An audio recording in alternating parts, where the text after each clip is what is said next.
Okay, so good evening, everyone. Thank you for joining today's session. The today's session is again on IBS. We'll be going to cover in the same manner two case studies today. We will cover the first case study first, and then we will have a 10 to 15 minutes of a break before we'll move to the second case study. Again, which we mentioned in the previous sessions as well, today's case study is equally important because it gives you insights about another industry, which is again a very fast growing industry. When we will be talking about this, you will definitely you can relate and you can get to know about what company we are talking about, right? So I'm expecting that kind of an definitely identify the name of the industry. So this is also from a very practical kind of an environment. And before I'll move to the case study, I'll give you a quick background. I'm a qualified chartered accountant with around 15 years of experience. My major have been since starting into the audit only. So I'm right now working in the industry itself, working with a firm basically. And audit is something that we are regularly conducting. So, jumping back to the case study that we are planning to cover today, I'm sharing my screen and will be really happy if somebody can confirm that you can see the screen.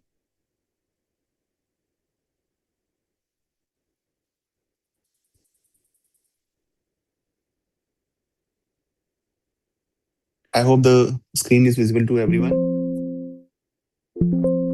Okay, perfect. So, the case study today we are covering is all about uh, fast fashion industry. So this is one of the very rapidly growing industry that you will look around. So all these kind of fashion showrooms or these companies which are coming up, they are entering into this fast fashion industry instead of the traditional fashion industry which was there. Now there are various showrooms, etc., that are being opened, and then we have a chain which is being created out of this fast fashion industry. So we are going to cover about one case study. The name of the company that we are taking over here uh, is SG. So when we are covering this SG as a company, SG is also into the business of fast fashion industry, and we will be covering about how they are getting competitive edge by doing the vertical integrations or managing the supply chain which is there, and then how are they reducing kind of the design to availability in the store timelines. So all this will be covered. What are the best practices they have followed and how they have become successful, their pricing strategy, how are they strategizing to competing with the competitors. I mean, this case study will give you a lot of insights around the fast fashion industry. And then we will also cover a couple of questions and answers, including MCQ and the descriptive questions, which will give you further insights on how these type of industries work and the transactions which are happening from a financial perspective, how those transactions are being taken care, right? Especially in relation to this industry. This is something which I found always relevant to repeat, but every time I also go through these case studies, they are very knowledgeable, they are very know-how sharing kind of case studies, and we also get to know every time a case study is there something new about a particular industry or about particular concepts. So this is always a kind of a win-win-win situation whereby we come from the industries, we come from the practicing firms, and then we also, along with you guys, we understand the importance of these kind of case studies which are going to be covered under IBS as a subject. This will give you some insights, will actually put you in a situation where you have to think through multiple aspects or concepts of various subjects or service lines. And then it helps you becoming a better professional because you can actually interlink all those subjects which you might be studying in standalone. So this exam is really very good exam. So we're starting with the case study. The case study, as I mentioned, is about SG, and the industry is the fast fashion industry. So SG's adherence to its strategic vision is pivotal in maintaining its competitive advantage in the fast fashion industry. Okay. So they already mentioned about the competitive advantage that the SG is able to make. Concerns about the quality of the products from the fast fashion companies are common. So in this industry, this is a kind of an area which needs improvement. So this is a, from an industry perspective, we need to always find the problems or the opportunities to add value. That's how a business works. A business which is not able to solve a problem will be a failure, if not immediately, then certainly in couple of years. And this is what we as a businessman, as a professional, we need to do. That what are the problems that this particular business or this equation of the solution is trying to solve. So in the industry which in which this company is operating, one of the problem is that the quality of the product is something in the fast fashion companies, because they need the turnaround time from the design to the availability in the store to be reduced. So the quality of the products in these kind of industries are generally compromised. So this is a kind of a problem statement which is for the industry, and then the rest of the case study will tell you how the company has taken an edge, a competitive advantage, by focusing on this kind of a problem and coming up with a solution. So concerns about the quality of the products from the fast fashion companies are common, as these companies often aim to sell more by cutting cost. Okay, so they think that in the fast fashion industry, the quality of the products is secondary. The customers are more aligned to the cost centric kind of an approach. So they believe in this industry that the cutting cost should be the priority rather than focusing on the higher qualities. However, SG's robust quality control system ensures the delivery of high quality products, distinguishing it from many of its competitors. So they have a competitive edge. And what is that? That while the other companies in the industry, they are thinking about reducing the cost and then probably focusing on the cost rather than the quality. But SG's quality control systems are very strong, and then they are delivering the high value products, which is actually distinguishing it from the competitors. One of the SG's key strategy to sustain its competitive edge is minimizing the time span between design creation and the store availability. So this is a very big concern in these kind of fast fashion industries, that by the time you will finalize a design and then produce your products and make them available in the stores for selling, the time span is quite long.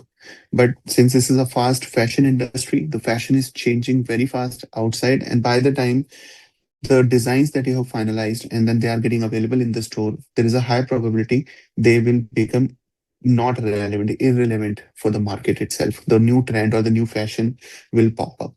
So this reducing this particular time span is really important. So the SG's key strategy to sustain its competitive edge is to minimizing the time span. So they are actually focusing on this particular. So there are two problem statements that the SG is simultaneously handling. One is basically the poor quality or the gaps in the quality, especially the products that are being launched by the companies in the fast fashion industry. And the second is basically whereby the time gap, the time span between the design and the store availability, that they are trying to reduce. The fast fashion industry is accelerating, with companies continuously reducing the time from product design to contribution. Yeah. So this is the key. All companies are trying to focus on reducing the time from the product design to the distribution. The integration of online platforms and the normalization of one-day delivery are becoming industry standards. So, the industries in this industry, like if you can recall all other quick commerce industries, they are reducing the time gap. The moment that you order and the time you receive the products, that time span, everyone is trying their level best to reduce that time. And that's why there is a kind of understanding industry standards that are becoming like 10 minutes delivery and all those things. So this is so true in the fast fashion industry as well.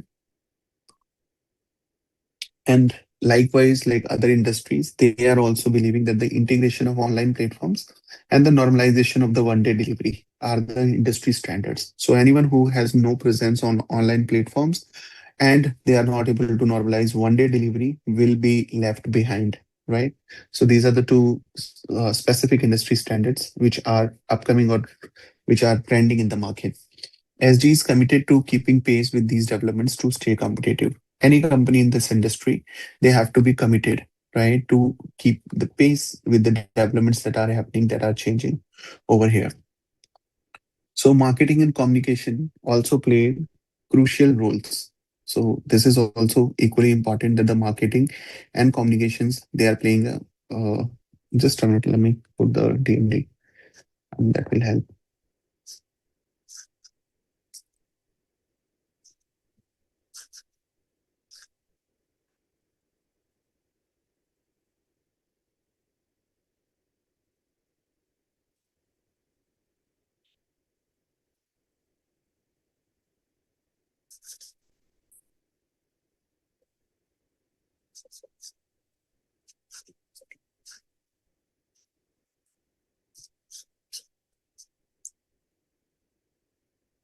Okay. So I have my screen is visible now.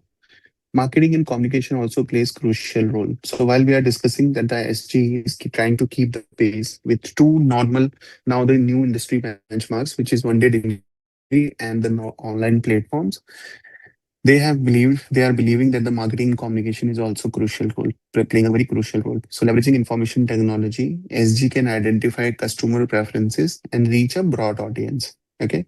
So understanding the trend, what is happening on the social media is equally important so that they can upgrade their designs and then make them quickly available in the stores to sell.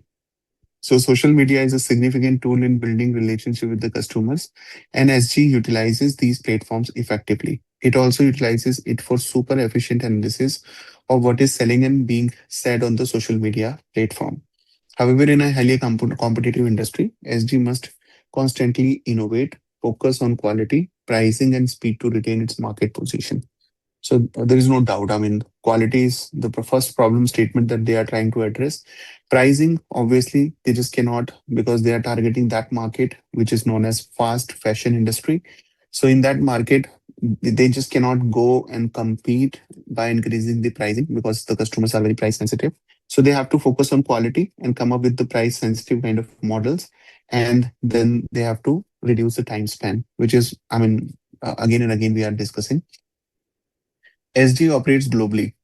Okay, so they are not only in one country, so they have a global presence with a substantial presence in Belgium and a significant influence in the fast fashion market. So they are really doing pretty good with the Belgium kind of a market. Competing with brands, so they have competition, and these are the like some of the same level competitions that they have to compete with. They are known as Rop Top, Remington, R&M. SG produces over 20,000 designs annually. So you can see 20,000 designs annually, how big this number is. It turns out like they are doing somewhat around 60, 70 designs every day, right? So 20,000 designs annually and employs a strategic pricing strategy to carve out its market needs. Pricing is critical for SG, which targets a wide market by offering products for women, men, and children. So they are not targeting a specific industry. I mean, not a customer set. It's not like women or man or children centric. They are creating the fashion clothing for all these gender groups. So women, men, and children, everyone is covered. SG's pricing strategy aims to attract both the middle class, its largest market share, and the wealthier individuals. So it is also not like they are focusing only on the middle class, but they have like two segments, which can be considered like a regular segment for the middle class and a premium segment for the wealthier individuals. And by reading this line, we know that the middle class is the largest market share for them. In the South Asia market, SG's products are relatively affordable, catering primarily to the middle class. So when it comes to the South Asian markets, the SG is actually trying to focus more on the prices and being competitive with the quality aspects because they are primarily catered to the middle class. Conversely, in regions like Europe, SG's products are more expensive, targeting consumers with higher social status. So while in the South Asian markets, they are keeping more focus on the prices with manageable quality. But on the other side, when they are turning their products, they are launching their products in Europe. In this industry, they are more quality conscious with higher prices to cater to the wealthier individuals. In South Asian markets, SG utilizes a broader penetration strategy, often referred to as a charming price tactics. So it means they are launching their products which are creating a buzz in the market. It means they are generally these products from the competition perspective, they launch their products at a lower price, right, than the competition, which involves setting prices lower than the competition to attract a large customer base, particularly among the middle class. This approach helps SG capture a significant market share by appealing to price sensitive consumers. In contrast, SG adopts a different approach in the European market by setting prices higher than those in the other regions. This strategy targets consumers who are less sensitive to price and are willing to pay a premium for SG's fashionable and trendy products. Okay. So why we need to study this kind of a case study in so detail? Because there might be a question, and then generally you will find that these kind of case studies will have follow-up questions which are more or less related to defining the strategies or how they are taking a competitive edge, or how they are able to differentiate their products, and everything can be covered, whatever our understanding is, be it these problem statements, or how the problem statements are being catered, how the solutions are being provided, how the online platforms are being used, or the social media trends are being monitored. I mean, all this can be answered if somebody is asking how they are able to have a competitive edge. So we need to kind of make a note of all this so that when we are answering to a descriptive question, we have sufficient material to answer.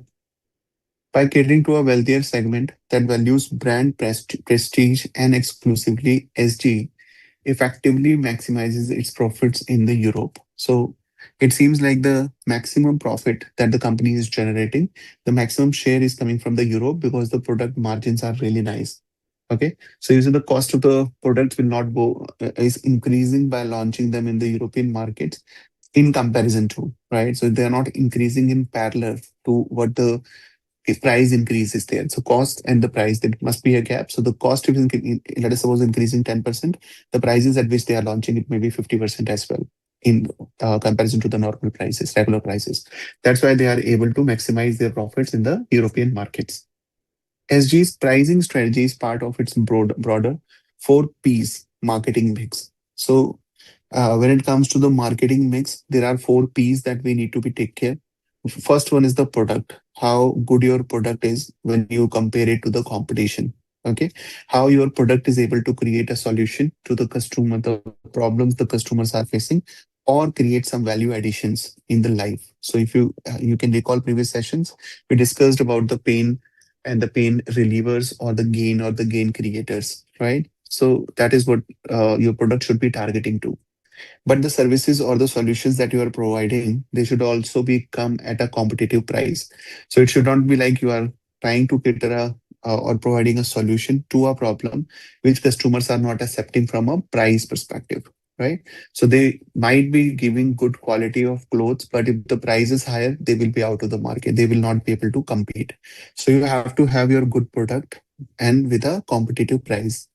Then the promotion is also something which is equally very important, right? Until or unless you are reaching to a level which is kind of incumbent, whereby your presence in the market itself, or your name in the market is known uh, or directly aligned with the product or services. So you've created a brand, right? To that extent, promotion becomes very, very important, right? Promotion actually helps you bringing more business.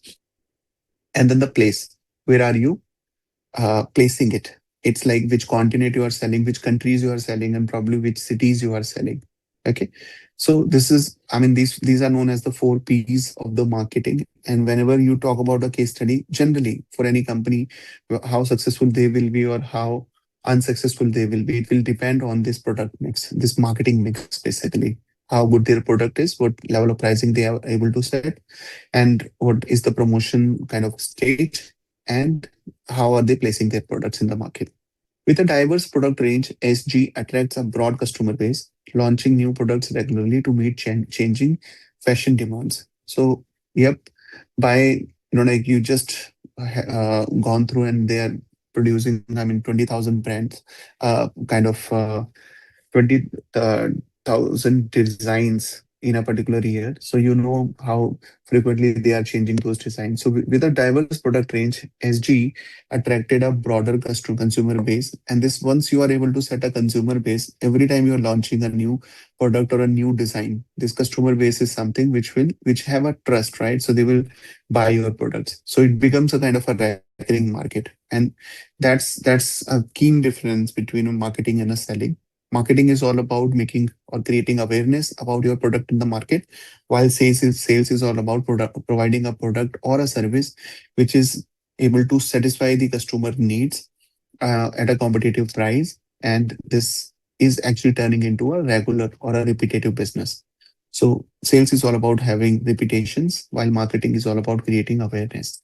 So when you have a broad customer base, it means the sales is also picking up. The customers are buying the new products that you are launching.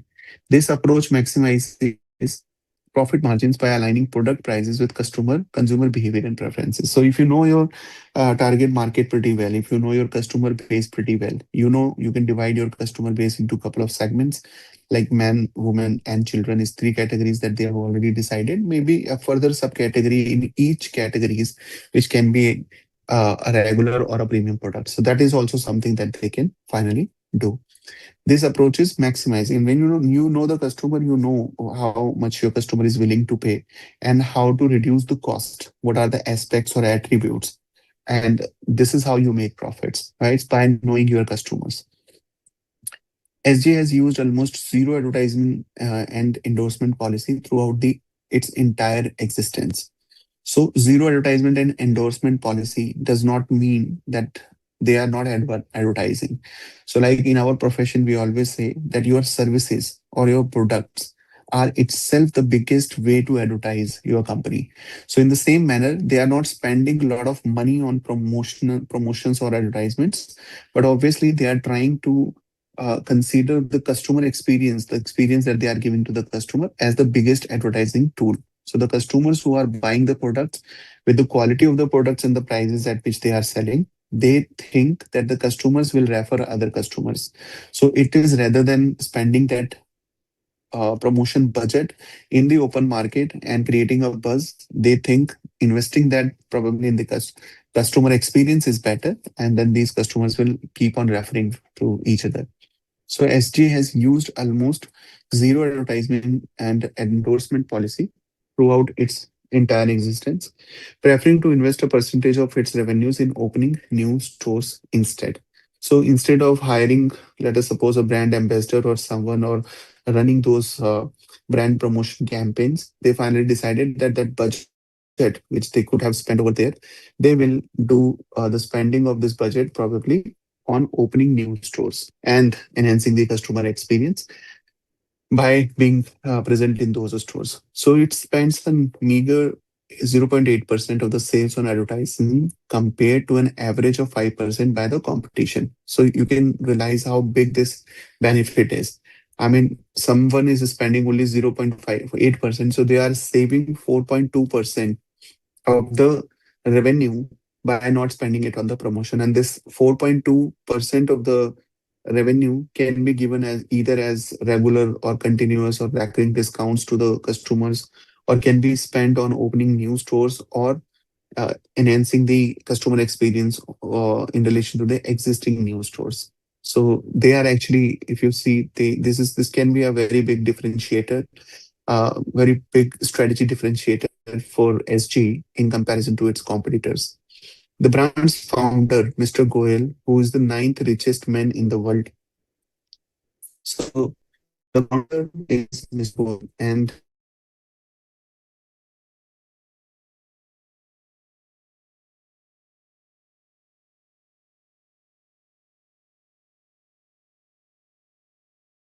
this person is not doing any type of advertisement and going media as well to promote its product or the company. Okay, so it is all. I mean, it is all the customer experience that is speaking, and people are referring to each other because of the quality and the price of the product.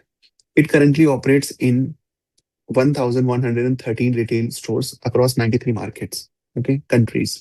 The flagship locations are located in the most critical markets that appeal to their most loyal shoppers.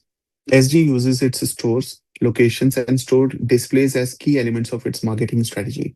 So how are they advertising their product is basically the showcase in each showroom is something they are spending a lot of money on, and they are becoming the powerful communication tool for this particular company.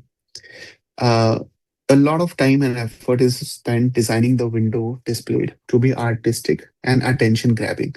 So they are putting a lot of time and effort so that the products which are displayed in the window of every showroom, they should be attention grabbing. It means the customers who are passing by, they should be staying and entering inside the showroom. So if there is footfall in the showroom, the customers are tend to purchase something if they are coming inside, right? So this is how they are making their one of the biggest advertisement policy is by investing time and efforts in the showcase which is there in every showroom. According to SG's philosophy of fast fashion, the window displays are constantly changed. This strategy goes down to how the employees dress as well. So it's not only like how soon, how frequently the window displays will be changed, but it is also like the employees who are inside.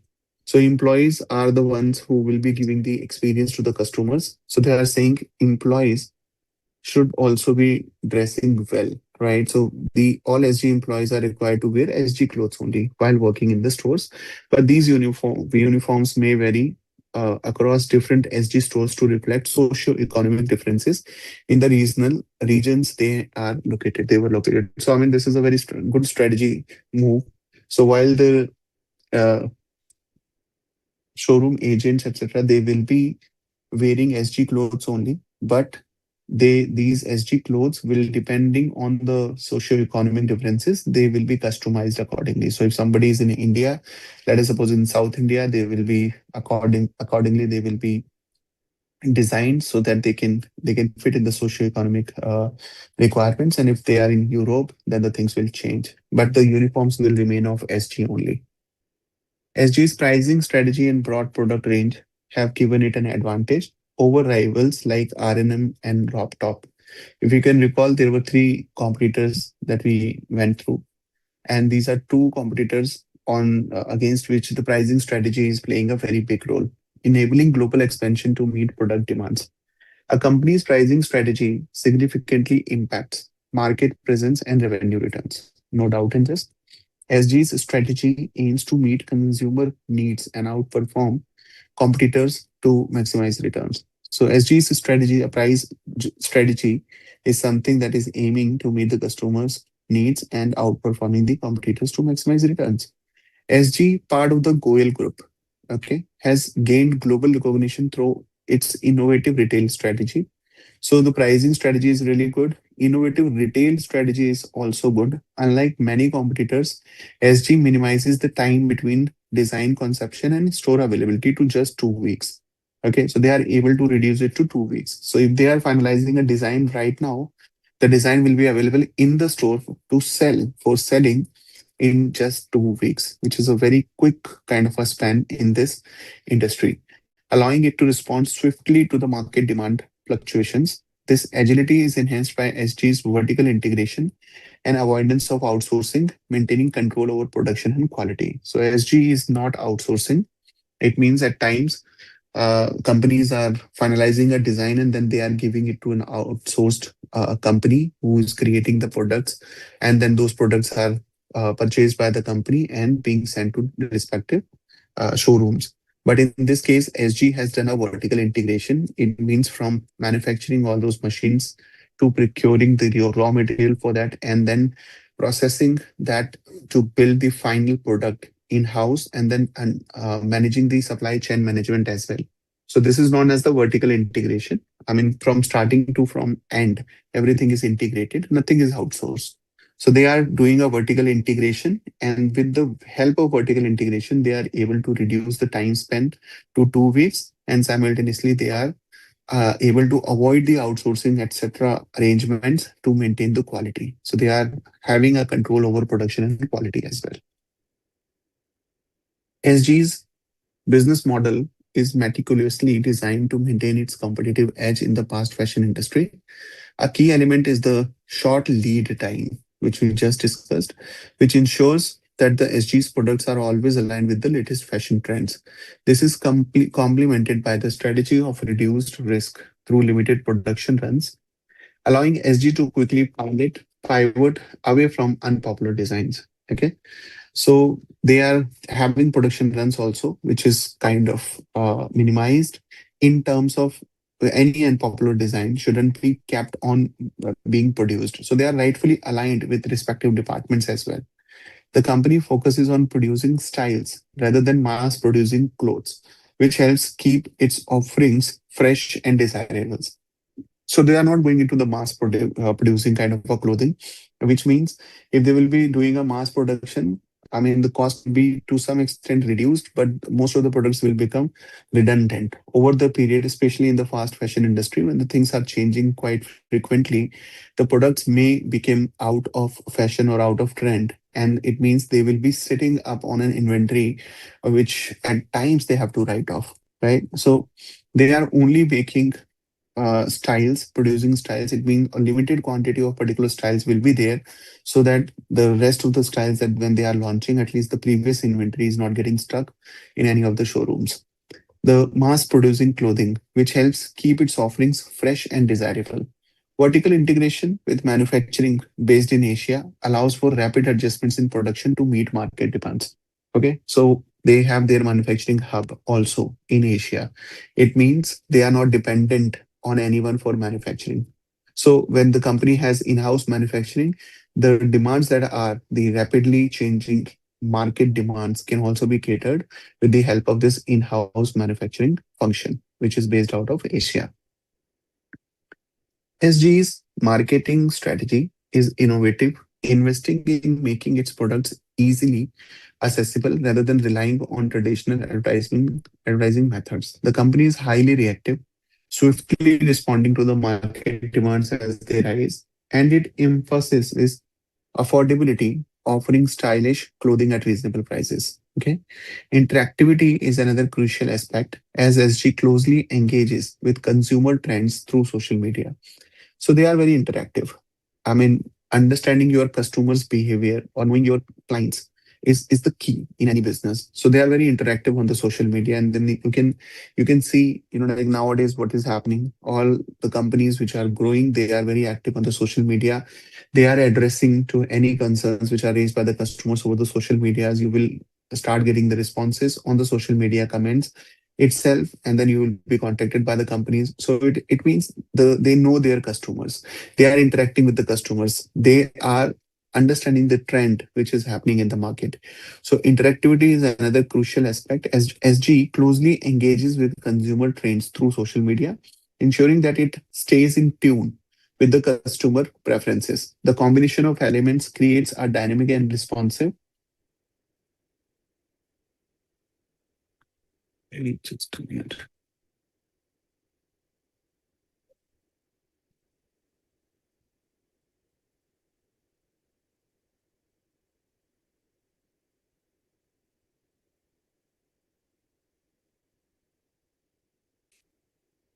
Just a minute. I lost the track.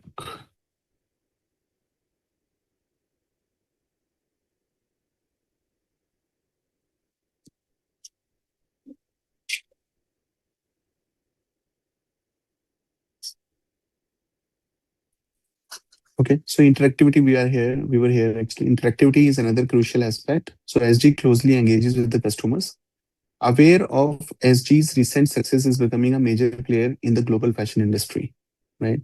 So it means how successful they are is also creating a buzz in the market. They are being known with their success. So it is becoming a major player in the global fashion market. Many smartphone and mobile software manufacturers quickly sought to partner with the company. Okay, now so since they have a showroom, they are known in the European market from a luxury brand perspective, while in the South Asian markets from a kind of a company which is targeting the mediocre management, right? So it means that these SGs, looking at this kind of a success, there are a lot of other companies, be it in the mobile software companies or the smartphones, they are approaching the company to partner with the company. For instance, since 2012, Ramson smartphones have been sold with the pre-installed SG mobile applications. Okay, so Ramson's smartphones have been sold with the pre-installed SG mobile applications. Just imagine, like when you are buying a kind of a mobile phone, you at times find Google, Facebook, etc. There are a couple of applications which are already available pre-installed in those mobiles. This particular SG has become such a big brand that these smartphones, like for this company Remsen, they are automatically loaded with the pre-installed SG mobile applications. Remsen Electronics announced the launch of the SG Fashion app. Okay, so they announced the SG Fashion app. It means Remsen Electronics. The company's products are being promoted by some other company which is like manufacturing the mobile. SG mobile application. Ramson Electronics announced the launch of SG Fashion app, which will showcase the global fashion chain's latest collection on Android smartphones for the first time. Okay, the app allows fashion lovers to browse the new season must-haves and make immediate purchases. Okay, so it's the instant purchases also that is being focused. This initiative has significantly contributed to SG's substantial sales growth. So if the customers were buying the phone, this particular application is automatically installed, and the customers are getting the notifications of these kind of new trends, which are new brands or new designs launched by the company. Then the customers are purchasing them as well. So it is helping or adding to the SG's sales growth as well. With the SG mobile application installed on their smartphones, customers can conveniently purchase the company's products online without needing a computer. Yeah. So directly from the application, the customers can purchase instead of going on to different device, which may be a computer or a laptop. So it's an instant purchase that they are promoting by launching this kind of an application. SG's success stems from a combination of innovative manufacturing and marketing strategies, allowing it to remain competitive. However, maintaining this edge requires continuation adaptations and technological advancements in marketing activities. So this is something that you need to keep on adapting to the new trends, to the new technologies in the market. You need to know, you have to keep updated yourself with the social media trends which are going on, and then your design department should be working very carefully with your marketing department coordination of next level is required so that there is no gap in the products that are being designed and the trends which are pretty much active in the market. Now we are talking about the Indian subsidiary. So this was the background of the company, how the company has taken an edge, how the company is actually doing different than the competition, what kind of problem statements the company is addressing, what are the level of solutions or various ways through which company is doing that. So that all we have covered, how the fast in the fast fashion industry, how fast they are selling by launching a mobile application, and then how they are partnering with other companies, including the IT companies, etc. Especially this mobile company, whereby one of the application for the SG group is coming pre-installed in all the mobiles that the company is selling, brands and mobiles. Particulars for SG India, Indian subsidiary. Now let's talk about the Indian subsidiary. First of all, we are discussing about the employees details and the profit distribution. So SG India has a headcount of around 1,000 employees in 2023 and 24. 1,000 employees. Okay. As per the company's policy, the employees are given 35 days of PL, which is privilege leave, 15 days of sick leaves, and 10 days of casual leaves. So in total, they are giving 35 plus 15 plus 10, which means around 60 days of leaves are given by the company. That's the company's policy. Out of the total PL and sick leave, so we have 25, uh, 35 PL are there, 15 sick leaves are there. So they are saying PL and sick leaves, 10 PL and 5 sick leaves can be carried forward. So the remaining will lapse. It means if the company is giving, let us suppose, 35 days of PL, and if there is an employee who has not taken any leaves during the whole year, then at the end of the year, the balance will still remain 35. But the company is saying that we will only carry forward 10 PLs, right? It means the 25 PLs which are in excess of these 10 PLs will lapse and only 10 will be carried forward. So in the next uh, year, on the first day, you will have 45 PLs, right? 10 PL from the previous year and 35 PLs for this year. Okay, so this is how the model is. Same is happening with the sick leave as well. This is the company's policy basically. So 5 sick leaves can be carried forward to the next year. Based on the past trend, It has been noted that the 200 employees will take 5 days of PL and 2 days of SL, and 800 employees will avail 10 days of PL and 5 days of SL. It means these 5 days of PL and 2 days of SL and 10 days of PL and 5 days of SL, they are not exceeding the number of leaves which can be carried forward. Okay, so we need to note this because there is a question around this only. Indian subsidiary has been incurring profits. So the company that we are talking, especially the Indian entity, they are also in profit. While we read somewhere, it was mentioned that in the European market, they are maximizing their profits. It means the Indian entity, which is also in the profit, but this may not be maximizing their profits, right? But still, this company is making the good amount of profit. So let's see what is the number. Indian subsidiary has been incurring profits since 2018. Therefore, it has decided in 23-24 to distribute profits to its employees at the rate of 4% during the year. So they have finally decided that we will distribute 4% of our profits to the employees because we are making profit. But due to the employee turnover, the expected payout of the Indian subsidiary is expected to be around 3.5%.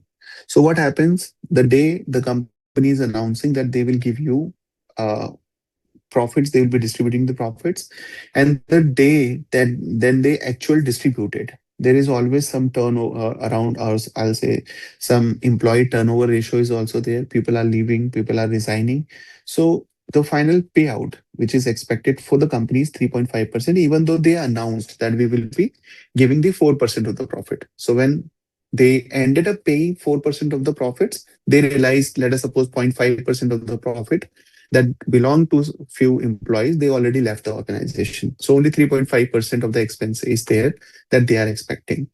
The profits earned during 23 and 24 is 2000 crores. It's a big amount. So they have earned this in one particular year. It has a post-employment benefit plan. Post-employment benefit plan also available, which is in the nature of the defined contribution plan. Okay, so post-retirement benefits. Okay, post-employment benefits is the retirement benefits plan. They are in the defined contribution plans, right? So defined contribution plan is basically that whatever the contribution is there, on that basis of the contribution, the company will pay that much of contribution, and then the final amount, whatever it will be, it will not be in control of the company. So company don't know how much the final amount the employee is going to get. That's what the contribution plan. I'll contribute, and then whatever final amount is, it will be dependent on multiple other aspects. To give an example, like PF is there. So when the employer and the employee are contributing, that will be there because it will be dependent on multiple other aspects. The return from the market, right? Risk-free rate of return, and where the PF is being kind of investing those funds, and how soon it is getting compound. There are a lot of aspects. So this defined contribution plan is that where content amounts to rupees 100 crores, which will fall due within 12 months. So now the contribution that they are making. So what happens actually for defined contribution plans as well? You may have noticed that there are few companies, right, which are keeping. Let us suppose if I'm taking an example of the private provident fund, they may have an trust which is with the company, whereby the company takes a permission that they will be managing the employees fund, and this company which is a separate trust basically. So they contribute to this trust who is investing in equity, I mean risk-free returns kind of an investments, and whatever return is there, this is being paid to the employees. Now they're saying that this is a defined contribution of corpus is there, or the fund amounting to 100 crore is there. But the point is basically this is all getting due within a year. So they have to pay this within a year, right? And end of the accounting period. Indian subsidiary has already paid 20 crores to its employees in 23 and 24. So 100 crore was the liability, but they have already ended up paying 20 crores. So this is the one aspect when it comes to the employee benefits, which are available with this company. The second aspect that we are talking about is the corporate social responsibility. The management committee. So in the CSR, the management committee of SG India Limited has issued right shares to all its shareholders, which includes employees of the company as well. So they have given a right to the existing shareholders to purchase the fresh issue. And couple of shareholders who are there, they are the employees of the company as well. So furthermore, okay, so they are the employees, but they are not getting this payment in the capacity of as an employee. They are getting this kind of an access right shares in the capacity of a shareholder. So be very careful. I mean, they have a question related to this. Furthermore, SG India issues its own shares to a charity without any consideration to which is working for promoting gender equality, empowering women, setting up homes and hostels for women and orphans, setting up old age homes, daycare centers, and such other facilities for senior citizens, and measures for reducing inequalities faced by the socially and economically backward group. So, this is the second part of the Indian subsidiary, whereby they are telling that there is a corporate social responsibility. They are also taking care of it. So, in one of the section, they are mentioning that they have given right issues to all the shareholders, and few shareholders are the employees of the company as well. While in the second part, they are saying that there is an NGO which is doing social benefits, and then they have given some shares without any consideration. So there is nothing that they received in exchange, and those compensations are those consideration. I mean, those shares are given to the NGO free of cost because they wanted to do some social corporate CSR contribution. So that's the second part of the Indian subsidiary. We need to go through all the parts because there are questions which are related to these discussions later on. The next thing is basically asset acquisition. This is an important kind of a question. There is a lot of calculations that you need to do.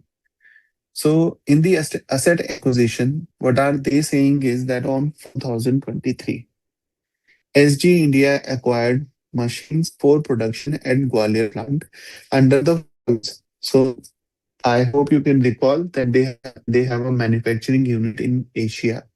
It seems apparently by this line that in the Asia as well, they have a production plant in Gwalior.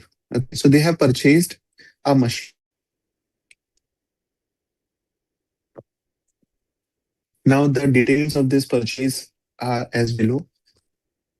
So the listed price of the machine is 80 lakhs INR.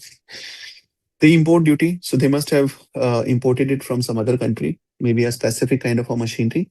So the import duty that they have paid is 5 lakh rupees. Delivery fees, so import duty is not dependent on the as a percentage on the value of the machine. Right? Apparently, import duty is fixed, right? So even if you're going to get some discount on the machine, the import duties remain 5 lakh rupees only. Delivery fees is the 1 lakh. So whatever shipment or whatever way the shipment has been taken, they are asking, they have spent 1 lakh rupees on delivering this thing. Okay. Electric installation cost, which is 10 lakh rupees. So they have installed this machine and 10 lakh rupees are spent on the installation. Pre-production testing, which is 5 lakh. So now what happens actually? So once they will install kind of a machine, they will do some trial runs. So the trial run has also costed them 5 lakh rupees. It may happen, like maybe the diesel, the oil, the person who is running that particular the supervisory cost and all those things. I mean, so whatever the pre-production testing has happened, they have spent 5 lakh rupees of the cost in installing and then checking that the machine which is installed, it is working the way it is required to work. Okay, so this pre-production testing is also happening, which is 5 lakh rupees of a cost. Then at that moment only, they have purchased a 5-year maintenance contract as well with the vendor. Okay, so they entered into a long-term contract with the vendor, which is for 5 years, and then they are spending 7 lakh rupees on that contract. In addition to the above information, when you purchase a kind of a machinery and then you install it, what is to be capitalized, not to be capitalized? We will definitely, with this example, we will see, well, we will address a question that out of all this, what is allowed to be capitalized and what will be taken to the P&L as an expense rather than a capitalization. The difference, how it will impact, obviously anything that is capitalized will be depreciated. in the P&L. So it will at the end of the day come as an expense in the P&L, but it will be life of the asset. While if it is not capitalized, it will come in one go in the current year's expend in the P&L. So it means there is a timing difference. Ultimately, this all will go to P&L only. It's just like the capitalization or considering them as a revenue in nature expenditures. We will see the level of the timing difference. That's the only thing. But what to capitalize is also guidance is there. So list price of machine, then import duty, delivery fees, electric installation cost, and then pre-production testing, fair maintenance contract. These are the expenses that the company has incurred. In addition to this, there are a couple of new news or additions. Granted a trade discount of 10% on an initial list of the asset and a settlement discount of 5%. So 10% is instant discount. So this list price is 80 lakh, but the company ended up getting a 10% discount on the list price. So it is not like 80 lakh what is costed the company. The company, the cost of the machine was 22 lakhs. 8 lakh of the discount was given. And there was discount as which can be considered like company is saying that if you will pay for a month of price, then the company will get 5% additional. In this example of ours, the company they purchased April, paid on 20th April. They didn't operating below capacity for 4 months. Okay, initially, maybe the supervisors need to be arranged. There are a lot of things. The volume of the production that was required reasons, but in the initial 4 months, the machine was working capacity level. In this period, production cost of rupees 2 lakh per month was being incurred. So there was a cost of rupees per month that was incurred. Particular below capacity thing was there. If 1.5 while sale proceeds for 1.5 lakh rupees per month. Similarly, the proceeds of sale from pre-production testing was 1 lakh. So I mean, there is a lot of information. We recommend that you make some notes, quick notes you should keep on making while you are going through the case that you can address them instead of going back on the question to find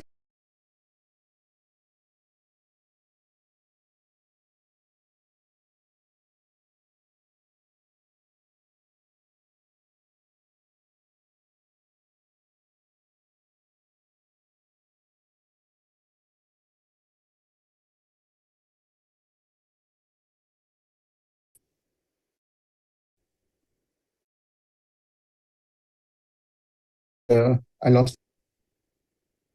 Ajit ji, can you confirm?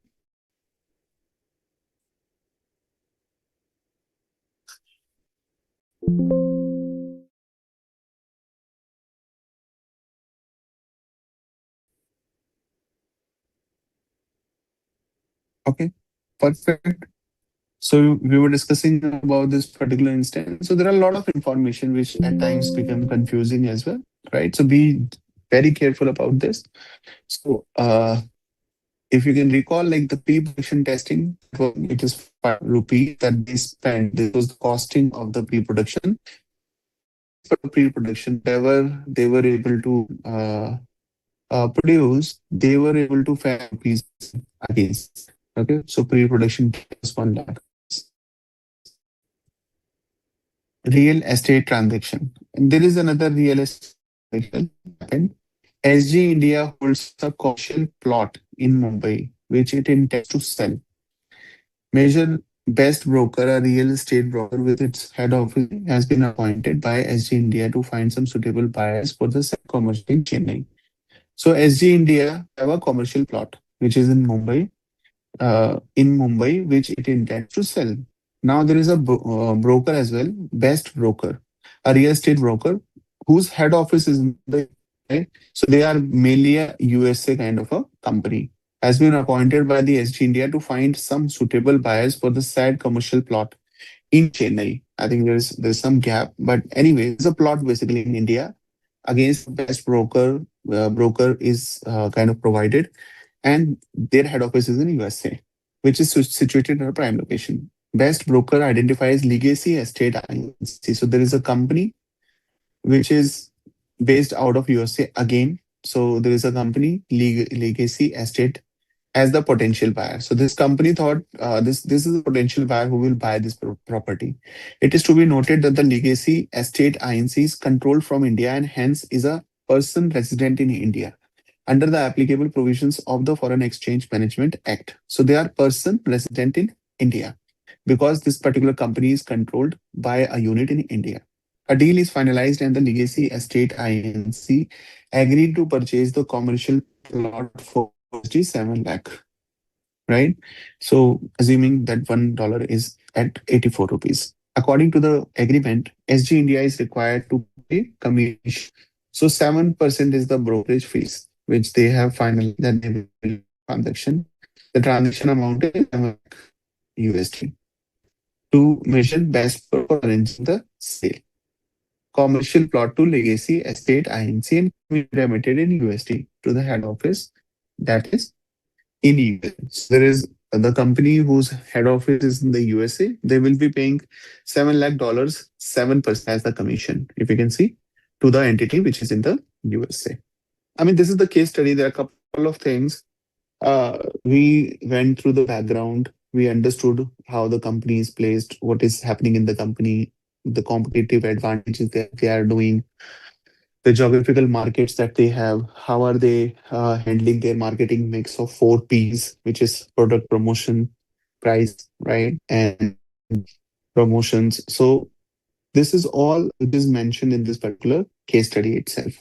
And now we have question. So they then at the end talked about their Indian subsidiary as well.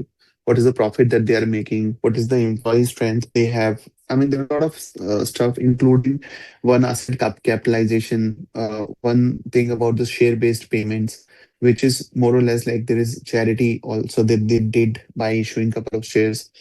So all this is the kind of a background of the case study. And if you have noticed while going through the case study, you could have easily made some notes, right? Because now, after completing the case study, if you will have to summarize this case study, I mean, it will take a couple of minutes, right? So, when you will be addressing a kind of a solution, it becomes relevant, very relevant, because you will have limited time in the exam. You will not have this much of liberty, or you cannot have that of time to go through these case studies in that detail. So, I'm doing it was for the benefit of everyone, but while doing this, you can keep on making few notes in between so that at a later stage, you need not to go back to the case study and then start reading everything from the starting because it will only waste your time. So it is always advisable to make notes while you are reading the study. We are moving to the next one. Now, this is multiple choice questions. So we have two types of questions in case study, which is one is the multiple choice questions, the other one is the descriptive questions. So in multiple choice questions, the first question is, which of the following best describes how a type of vertical integration contributes to its advantage in the fast fashion industry? So they are asking, so there was a integration, there is no doubt. Backward integration? Is it forward integration? So vertical integration, forward integration, who are actually in the supply chain, there are uh, like in management is a stage, management is one stage. Before manufacturing, you have procurement raw material that is at the stage. So if a company being in this particular business, there is a whole chain that they need to handle. So some of the part of that chain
Okay.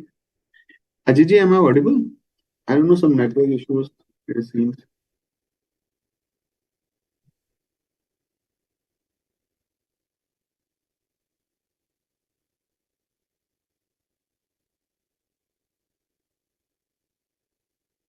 Sorry.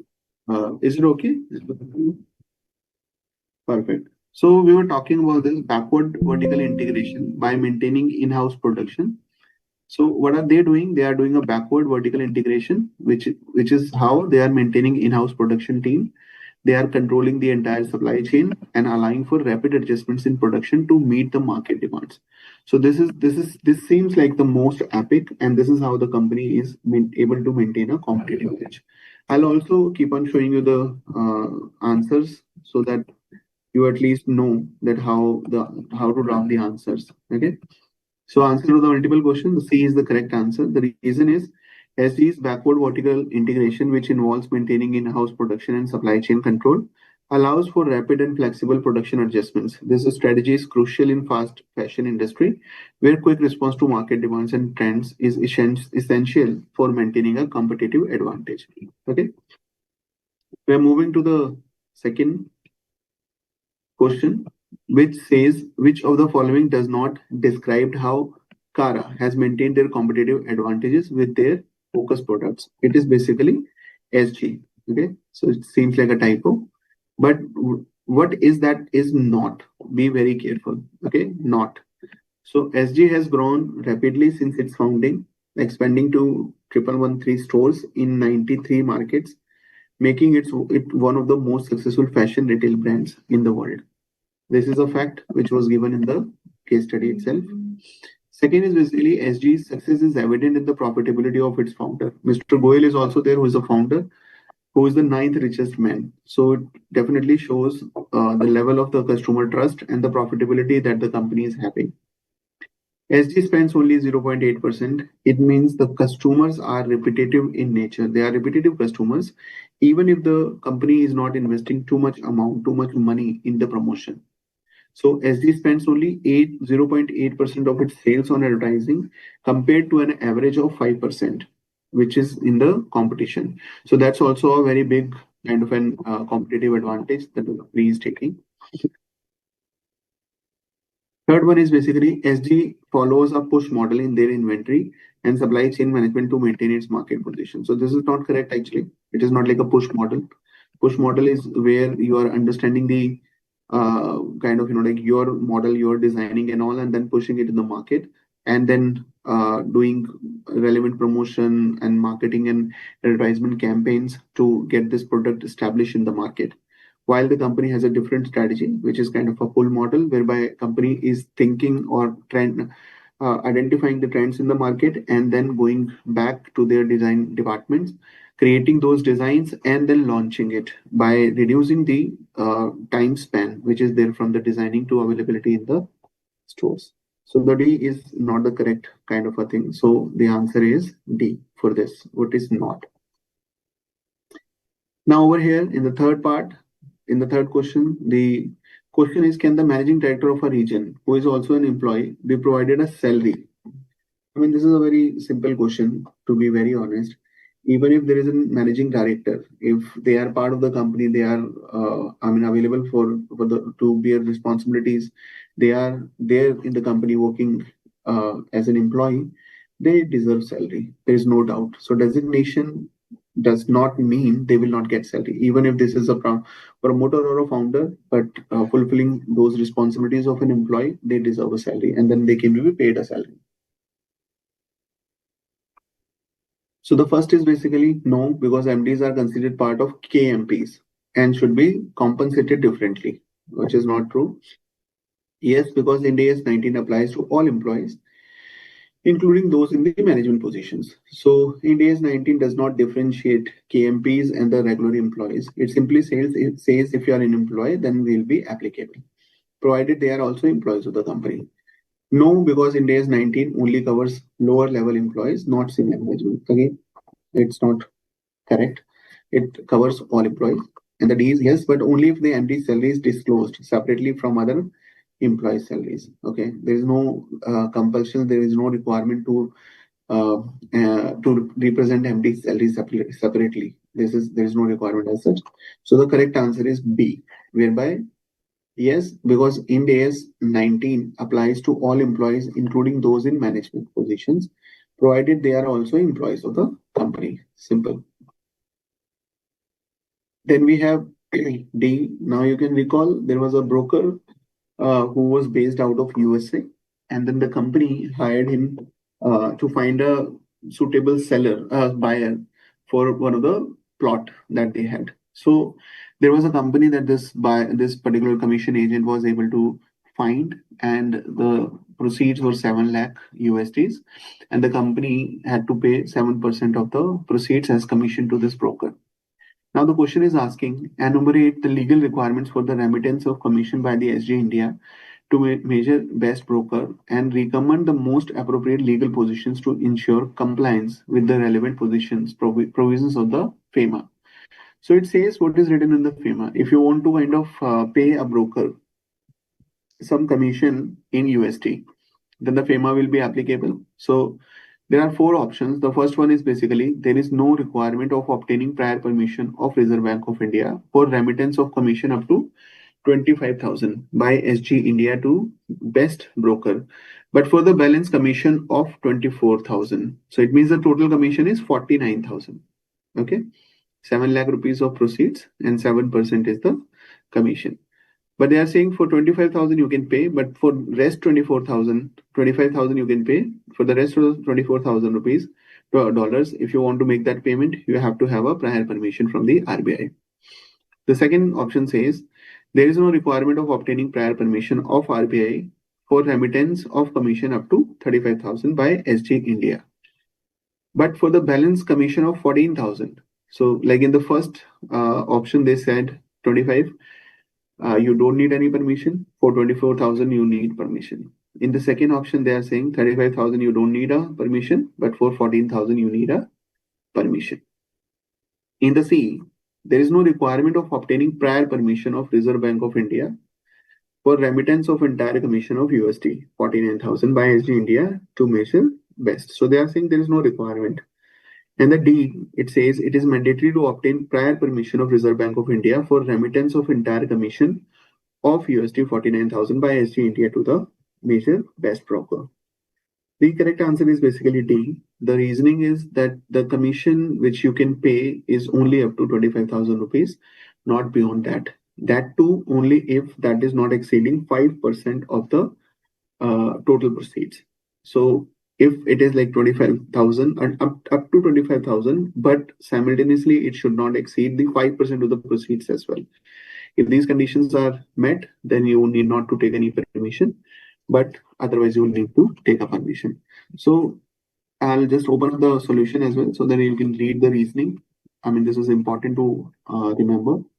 So it says like according to the FEMA, persons other than individuals shall require prior approval of the RBI for remittance of commission per transaction to agents abroad for sale of residential flats or commercial plots in India exceeding USD 25,000. So they are saying if it is exceeding 25,000, then the permission is required, or if 5% of the inward remittances USD 35,000, in this case our 5%, so it means 35,000, whichever is more.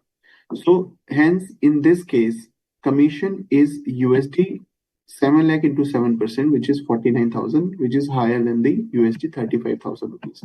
So you are making the payment which is higher than this 35,000 amount, and that's why you need kind of a written permission from the RBI. The next question is basically which statement is true regarding the application of IND AS 102 share based payment to the employee stock options plan ESOPs and the issuance of shares to a charity. Now, if you can recall what happened, so they have a right issue which they issued to the existing employees, and simultaneously, along with the right issue, they have given some shares for charity as well. So the question says whether the IND AS 102 will be applicable or not. So it is applicable only on those transactions whereby the payments are linked with the share based, right? So they can be equity settled or they can be cash settled at a later stage. So if you are getting some services from anyone or getting any type of benefit and then you are issuing those shares against it, then the share based payment model will come in picture. Otherwise, you're not required to apply this. So ESOPs are covered. The first option is ESOPs are covered under IND AS 102 only if employees receive shares as part of their employment benefits, regardless they are shareholders. So, I mean, this is not true because if you are already a shareholder and you're getting that benefit, it is not ESOP. Okay. IND AS 102 does not apply to the issuance of the shares to a charity without consideration, as it is not a share-based payment transaction. It says like 102 will not be applicable because issuance of shares to charity does not have any consideration. I'm again reiterating this share-based payment simply means that you are receiving some services or you will be receiving such services against which you are making the payments of the shares in the equity-based kind of a payment. But if it is a cash settlement, then the price of the share can still be there, which can be considered why to decide to determine the amount which will be paid against that service. Okay, so it can be equity settled, whereby you settled those services by issuing shares, or you settled those services in cash, but the price or the amount was dependent on some shares. Then only the share-based payment will come in picture. He says the issuance of shares to a charity without consideration is covered under IND AS 102 as a share-based payment, while ESOPs are not covered if employees receive shares in their capacity as shareholders. You see, the company is not advertising, not doing marketing, etc. But by issuing these shares, they are able to get indirect benefits, which are more or less like the benefits which they could have got by spending money on advertisement and marketing. So the point is basically there is a indirect benefit, a service which was there, even though the consideration was not there. So this share-based payment for this particular kind of an arrangement will be covered. And for ESOP, because ESOPs are not covered if employee receives shares in their capacity as the shareholders. Because in this case, it is not actually a kind of a ESOP. It is basically they are already shareholders. They have not got this in the capacity of employees, but they have got them in the capacities of shareholders. So this is C seems the correct answer. ESOPs are covered under IND AS 102, regardless of whether employees receive shares in their capacity as a shareholder. So, I mean, the C is the correct answer. But I will also like you to go through the reason so that you will have an understanding why this is the correct answer.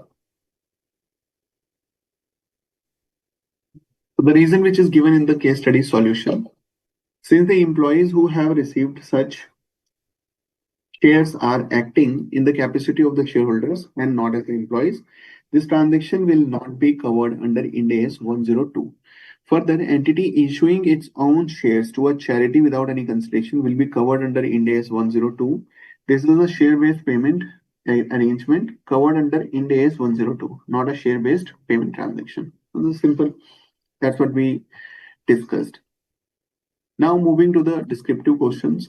I mean, in the descriptive questions, instead of uh, reading the answers, because the answers which are given, the solutions which are given in the case study, they are, I mean, they are suggestive answers.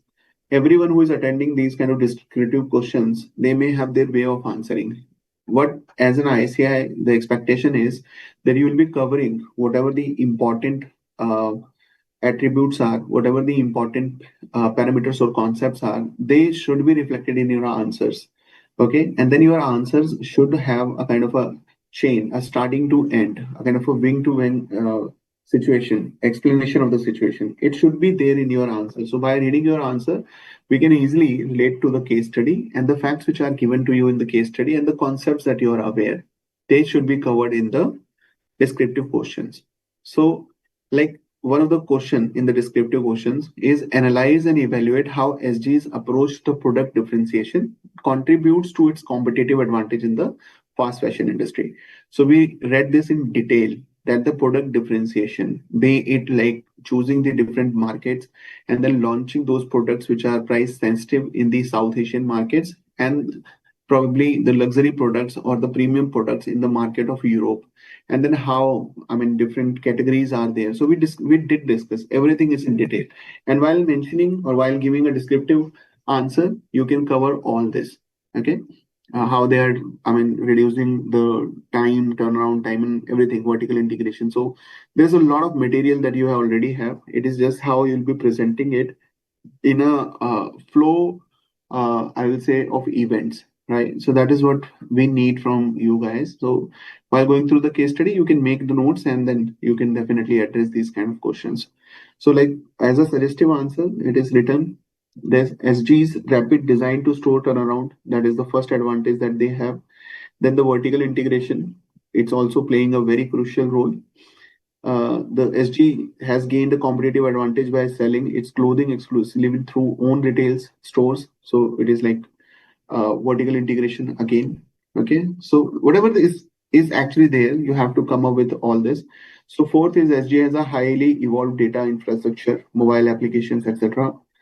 A dynamic pricing strategy enhances its product differentiation by catering to various market segments. That's another way. So all this is actually adding up to answer this particular question in a descriptive manner.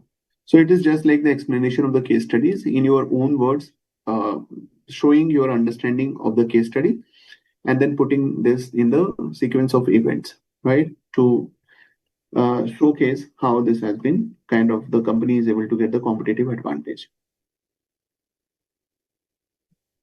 The next question is basically about state what would be the treatment of the short-term compensating absences, profit sharing plan, and the defined contribution plan of groups of the SG.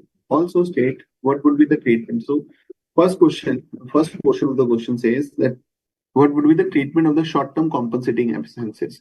So the short-term compensating absences, so whatever the absences are there, which the employees can carry forward, that is what becomes the liability of the company, assuming that they will be able to encash it, right? Be it by taking extra leaves or in cash. Okay. So that is what it is written over there, that the short-term compensating absences that the company is facing, what will happen to them? The profit sharing plan, which you can recall, like it was decided that 4% will be there, but ended up paying 3.5% only. And the defined contribution plan, which was there for 100 crores and then 20 crore was already paid by the company. Okay. So this all three is being asked that what will be the treatment, and then simultaneously also state what would be the treatment if the contribution paid from defined contribution plan exceed the contribution due. Okay. So the contribution paid in this case was 20 crores. The question is asking what if it was like the due was less than 20 crores, or the due is 100 crore, but what if company has paid more than that? Let's suppose 120 crores. So the question is asking what will happen to that kind of a situation.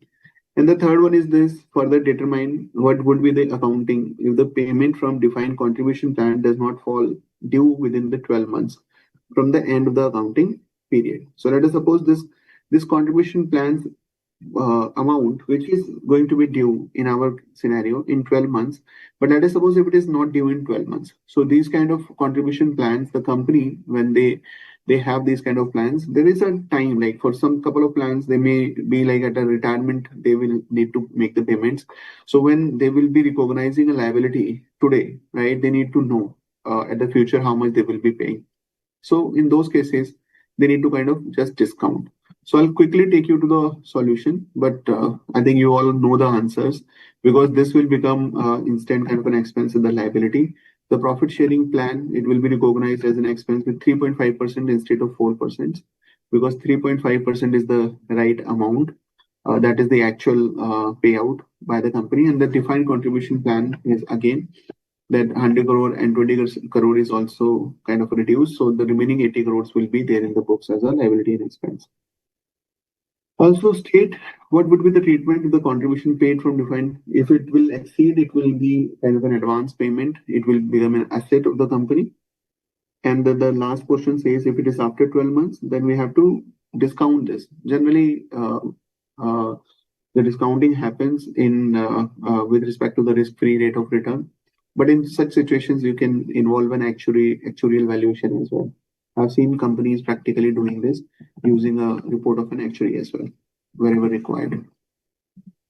Going back to the question, if you see, SG will recognize a liability in its books for 5 days of PL for 200 employees who are availing it, and 10 days of PL for remaining 800, and 2 days of SL and 200 employees for 5 days of SL for remaining 800 in its books as an unused entitlement that has accumulated in 23-24 as short-term compensated absences. So whatever the employees are going to avail, right, that will become the liability. Obviously, if there are more than these, let us suppose 10 days or something, but the company's policy says that only 10 days will be allowed, then the maximum limit is what is 10 days. So it is apparently it seems a pretty simple question. Second says, second option they asked that SG will recognize. So there was a profit of 2,000 crore, but it was not like the 4%. So company announced 4%, but by the time the payout happened, they only was able to pay 3.5%. If the remaining was not, the company was not able to pay because of the funds or the probably the dates are different, then this will remain, the 4% will remain as a liability. Okay, the 5%, the rest of the 4.5%, company has to recognize this also as an expense and liability. But our question or case study clearly mentioned that this is because of the attrition. So attrition happened and the company's employees left. So the company need not to pay the remaining 0.5%. It means the liability will be reduced to 3.5% only. Okay, and that's why instead of 4%, we will recognize 70 crores as liability and expense in the books of the account. The third part was basically that what will happen if the advance contribution is paid. So when an employee has rendered services to an entity during a period, the entity shall recognize the contribution payable to a defined contribution plan in exchange for that service. Under Ind AS 19, the total amount of 80 crores, which is 100 minus 20, will be recognized as liability after deducting any contribution already paid. So 100 minus 20 is basically what is remain in the books as a liability and an expense in the statement of the profit and loss. So I mean, the 100 crore of the expense will be there, but 80 crore of the liability will be there because 20 crore is already paid. However, if the contribution already paid would have exceeded the contribution due for services before the end of the reporting period, then it will become a prepaid expense. I mean, it is an advance payment, which is a prepaid expense for me. Then, since the contributions are payable within 12 months, which we asked, this contribution was supposed to be paid within 12 months, from the end with the employer rendered the related services, they will not be discounted. Okay, in this case, discounting is not, I mean, you're not supposed to do that because it is within 1 year of the closure of the accounting period. It is more or less like current in the nature, if you can understand this. But if this is a kind of a payout which is supposed to be a non-current in nature, I mean, it is exceeding beyond 1 year, then there is a high probability you have to discount it. And the rate that we generally take is the risk-free rate of return. Okay. Now I think a last question is there from this case study. The last question says, okay, the CFO of the company wants to know at what value would the asset be recognized. So if you can recall, there is a lot of conditions that happen with the asset. And then the CFO wants to know what will be the exact amount that we need to recognize as the asset in the books. Okay. So since there were multiple facts which can go back to that portion of the case study to instantly see that what was happening. So these are a couple of facts that like the list price of the machine was 80 lakh, import duty was 5 lakh, delivery fees was 1 lakh, electric installation cost was 10 lakh, pre-production testing was 5 lakh, and a 5-year maintenance contract was 7 lakh. So as you are aware any contract which we are taking for the maintenance is not a capital in nature. So they are revenue in nature, they will be expensed out in the P&L, right? Since it is a 5 years, so we will kind of have to write it off or have to recognize this as an expense in the upcoming 5 years. Okay. And the rest of the amount will be booked as a prepaid expense in the balance sheet as an asset for the remaining 4 years and so on. But anything in relation to like the price that we have paid, so this 80 lakh was the price, but if you can recall, the company was able to get 10% of the discount. So it became 72 lakhs. The import duty, it is 5 lakhs. The delivery fees to make the asset to reach to its desired location is 1 lakh. Electric installation. So after purchasing the asset, any installation cost that is there to make the asset ready for use will also be capitalized. So this installation cost is also 10 lakh. And then we are running some production, pre-production testing, which is there is some cost which we are incurring. So this cost will also be capitalized because the asset is still not ready to use. Okay. But anything that you will generate during this product pre-production testing, there is a probability you will sell it, right? So anything, any amount, any scrap or any subsidized amount that you are able to recover by the sale of that pre-production products, then that will be reduced from the pre-production testing itself. So like in our case, we are able to see that 1 lakh rupees was something that we were able to sell the products which are produced during the pre-production testing. So this will be reduced while capitalizing it. Further, the company also, the case study also mentions that there are 2 lakh rupees of a monthly cost that was incurring because the plant was operating below capacity. So as you know, the capitalization only is allowed to make the asset reach to ready to use kind of a position. So this all after the ready to use is whether the asset is working at a below capacity level or whatever the expenses we are incurring, that is something we will not be capitalizing. And simultaneously, it is also being said that the company has paid within 30 days. So they have got a 5% of a discount.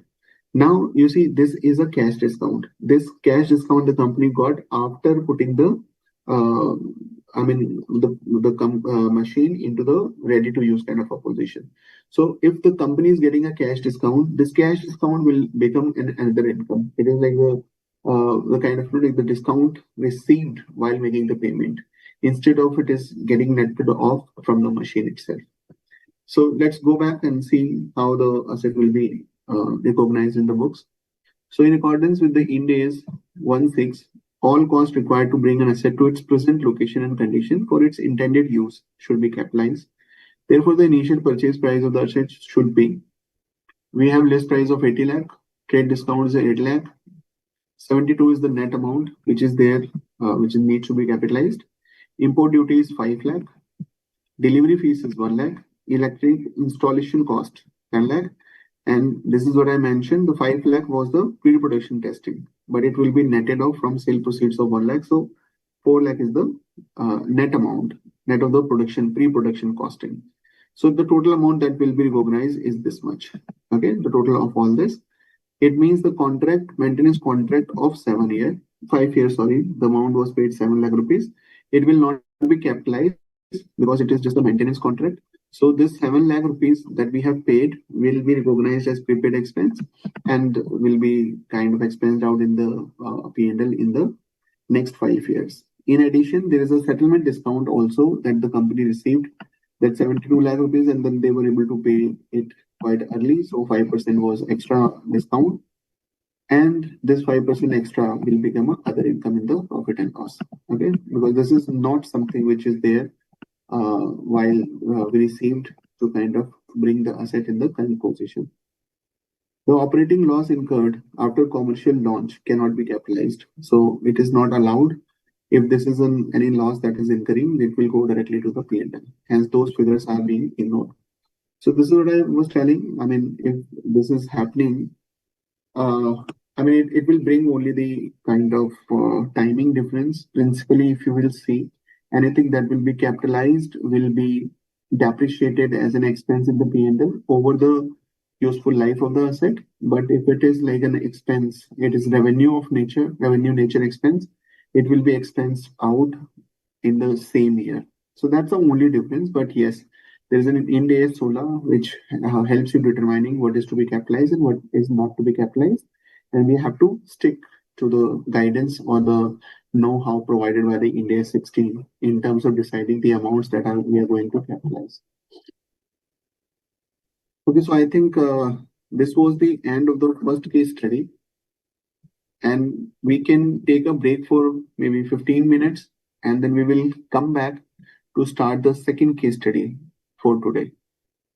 Ajit ji, we can announce a break for 15 minutes. Let's come back at 8:15 p.m. Okay. Thank you, everyone. Yeah. See you soon, everyone. Bye.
Hope it's visible now. Okay, perfect. So the second case study for today is the case study about Baky Bond India Limited, and they are actually working with two brands. One is known as Baky, the other one is known as Bond, brand of fashion clothes. Our first case study today that we took about SG group, that was also in the fashion cloth. They were into the fast fashion industry. And this Baky Bond, they are actually known as in the market with the Baky and the Bond brand. And then they are for women and men. It seems like Baky is related to women and Bond is related to men. The company has acquired a global reputation for good quality. So company, okay, like our previous company, this company is also have a global reputation of being providing good quality clothes, well designed and reasonably priced fashion clothing. So they have created a brand, a kind of a brand value is there, and then they are recognized in the global market for their quality of products, the designs that they are making available in the market, and then the pricing as well. So they are able to they are able to provide the products with good quality at a reasonable price, which are good looking as well, at a good design.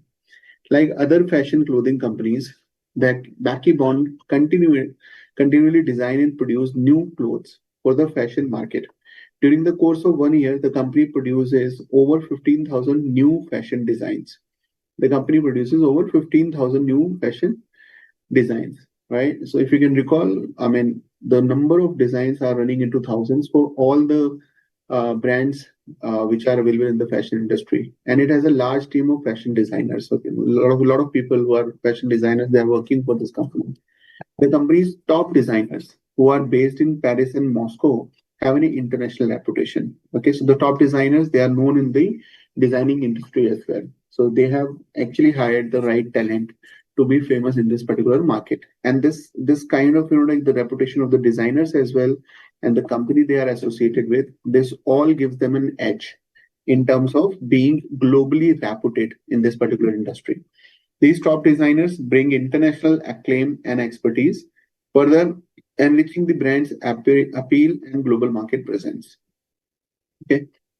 Baky Bond India Limited has established itself as a leader in the global fashion industry, renowned for its innovation, quality, and style. The company's success is built on a foundation of meticulous craftsmanship and a keen eye for emerging fashion brands. Baky Bond's clothing lines, known for their sophisticated designs and high quality materials, resonate well with both fashion forward consumers and those seeking classic style. So, unlike our previous company, which was more or less like in a quick fashion kind of an industry, now they are looking for both the targets, both kind of the industries are being targeted, which includes the classic style clothing and then fashion forward looking customers. Both of them are there. This dual appeal has allowed Baky Bond to carve out a significant niche in the crowded fashion marketplace.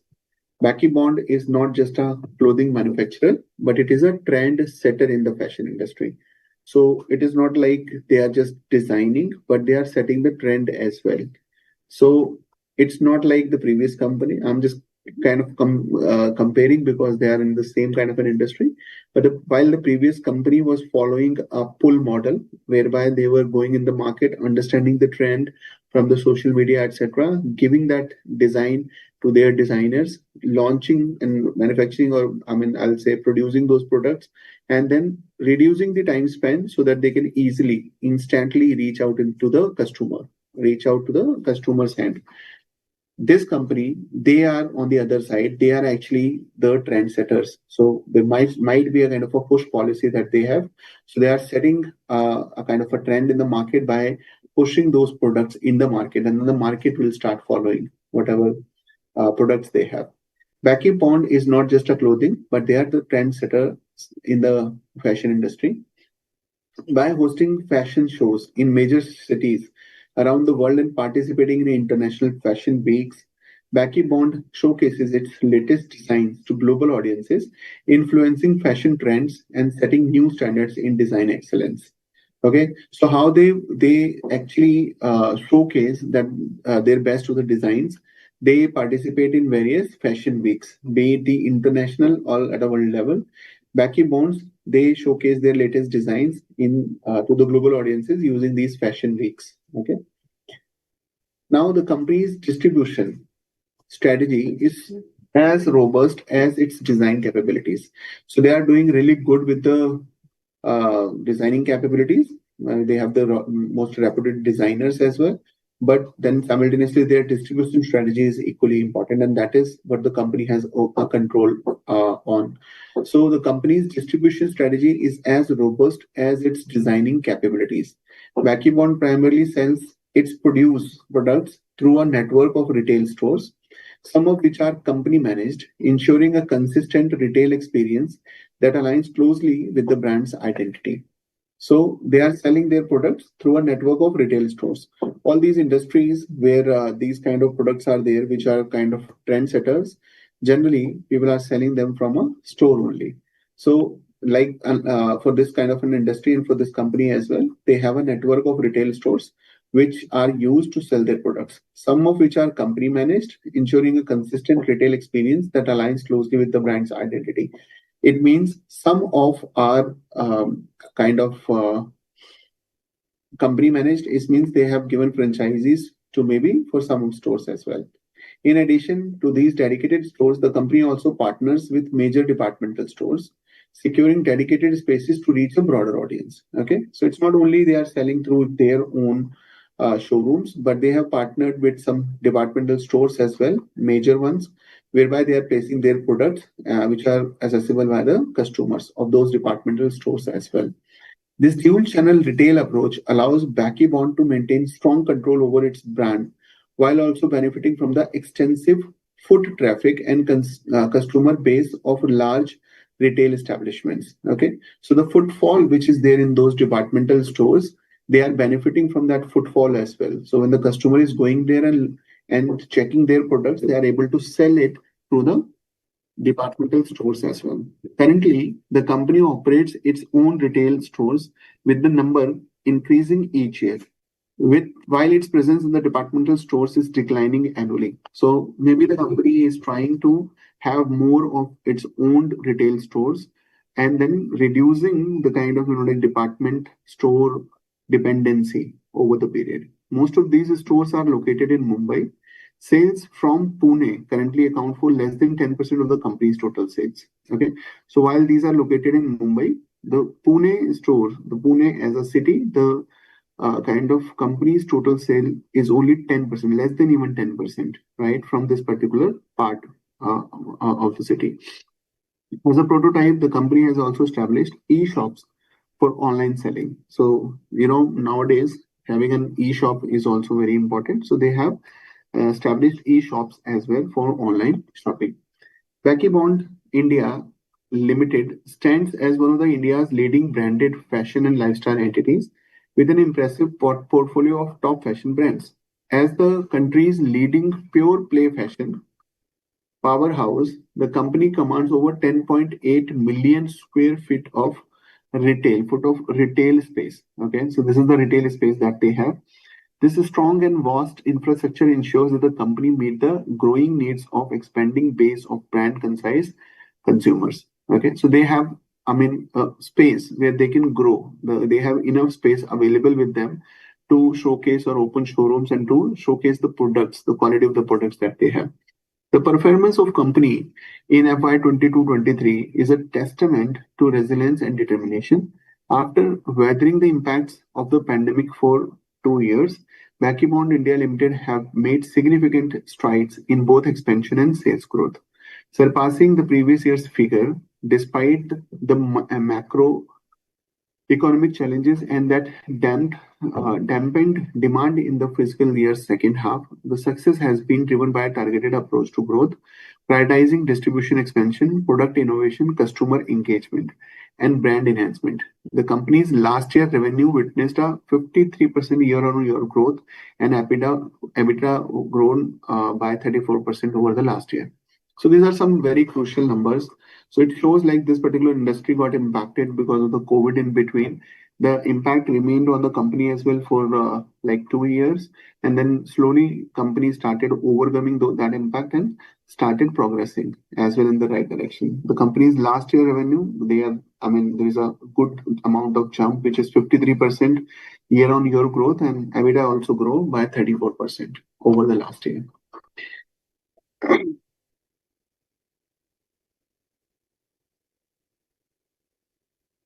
Although all clothing products are designed by the company's own staff, most manufacturing is outsourced to small manufacturing companies. Okay, that's also a very big difference from the previous case study. So all clothing products are designed by the company's own staff, right? But most manufacturing is outsourced. So the clothing design, right, that is very important. So the design is something that they are controlling. Design is something that they don't want to compromise with. But after once they have designed it, they need to manufacture it. So for manufacturing, they have small manufacturing companies to whom they are outsourcing. Most of these manufacturers are located in the Nagpur or Thane. So these small manufacturers, they are in Nagpur or Thane. They are available there.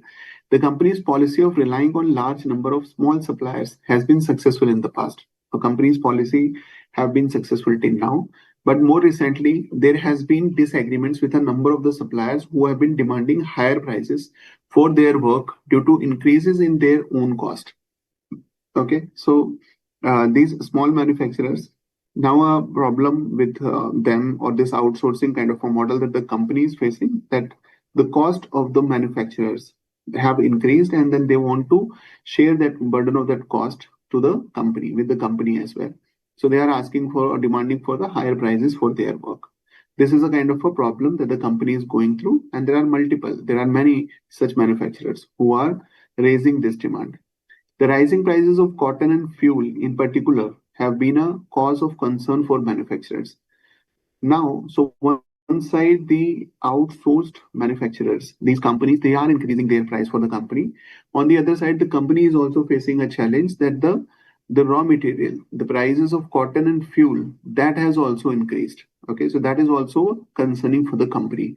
Baky Bond India Limited also has its own manufacturing subsidiary located near Pune, but this produces less than 5% of the company's total annual requirements via volume.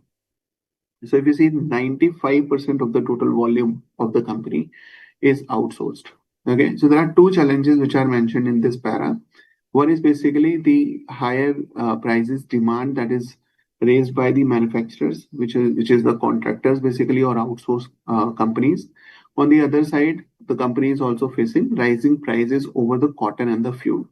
Even if they want to remove the dependency of the manufacturing companies, small hubs, it seems difficult by reading this para that they'll be able to do it, because the manufacturing outsourcing that they are doing, it is like 95% of the total annual requirements. Okay, so they are heavily dependent on the manufacturers. Now, Baky Bond's strong reputation in the market has been built largely on success of its fashion designs.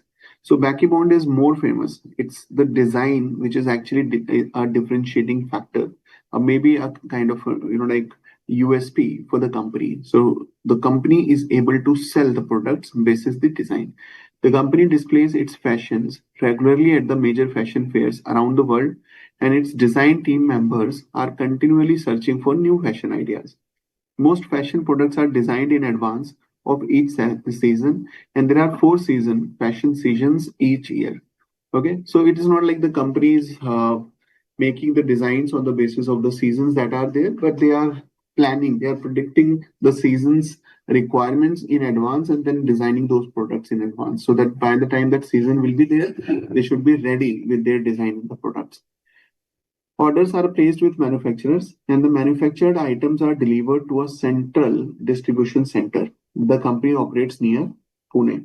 Now, the manufacturers, they are giving the orders to the manufacturers, and the manufactured units which are being received from these outsourced parties, they are delivered to a central distribution center which is near Pune. Goods are either sent to departmental stores directly from the Pune. So there is a distribution center, a central distribution center, CDC is there, which is near Pune. So goods are either sent to departmental stores directly from the Pune, or they are sent to a subsidiary distribution center from where they are sent to companies' own stores and departmental stores. So they have a central distribution center and then they have a subsidiary distribution center as well.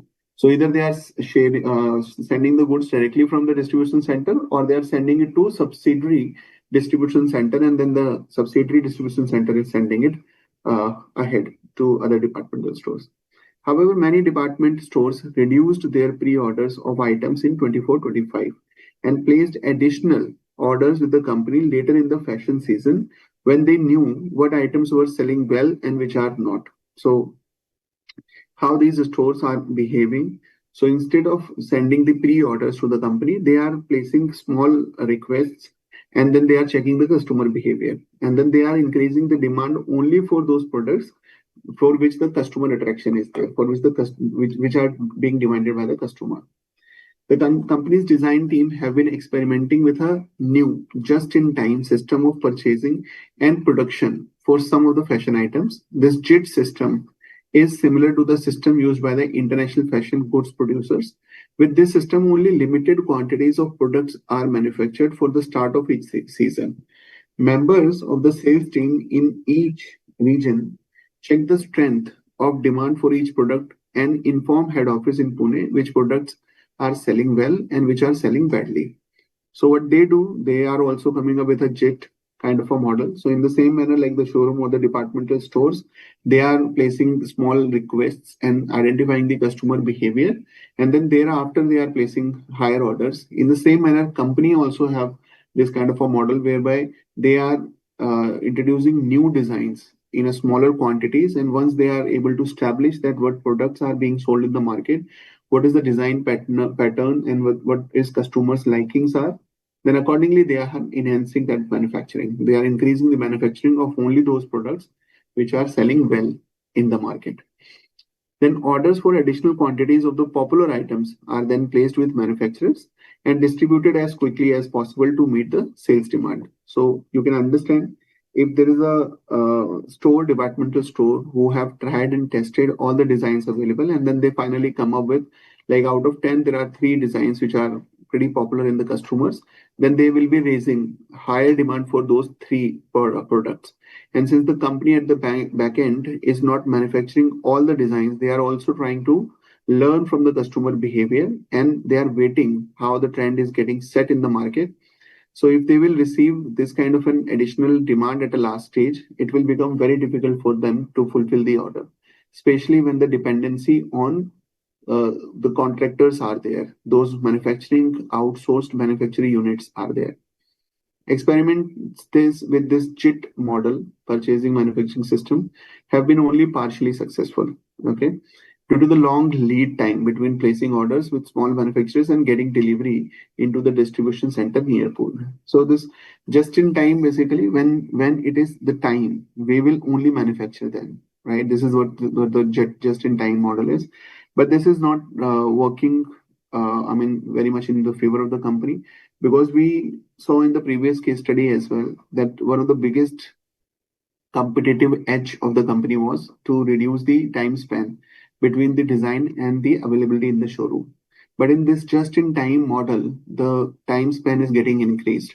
So by the time we are receiving a particular order from the departmental stores and we are sending it to the manufacturers and getting the final products with us and then sending it to the departmental store or our showrooms, the time span is increasing. So in the fashion industry, time span is a very key factor. The company was listed on 28th September. So during the year, the company got listed on the BSE. Before the upcoming board meeting post-listing, the CFO called 2 of his team members, Aarti and Namrata, who are expert in financial reporting and business strategies. Okay, so now there is a board meeting which is planned. But before the board meeting will be there, after listing, the CFO has called Aarti and Namrata, who are good with the financial reporting and business study. Namrata mentioned that the company's board of directors set a financial target to achieve a 20% increase in the EBITDA to sales each year. Okay? This is the company board of directors set the financial target. It is disappointing that this target could not be achieved, and alternative strategies to improve financial performance should be considered. Namrata also mentioned that overall the company reported PBT in the current quarter and losses are expected thereafter. The following table shows the quarterly loss profits. Okay, so quarter ended June, that is Q1, Q2, Q3, and Q4. So Q1 was in loss, 350 INR in lakhs. So in the Q2, 850 was the number which was in profit, but they are expecting Q3 and Q4 will be in loss again. This is the projected for them.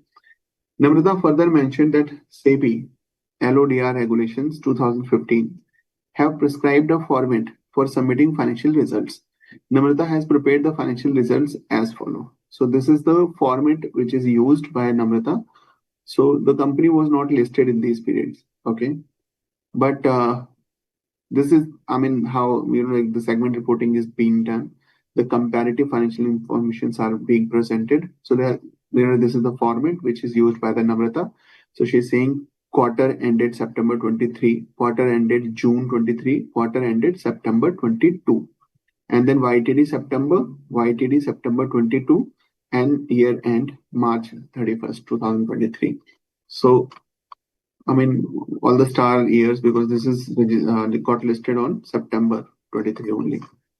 Now, besides, Baky Bond Limited also established a grievance redressal mechanism to address investors' complaint.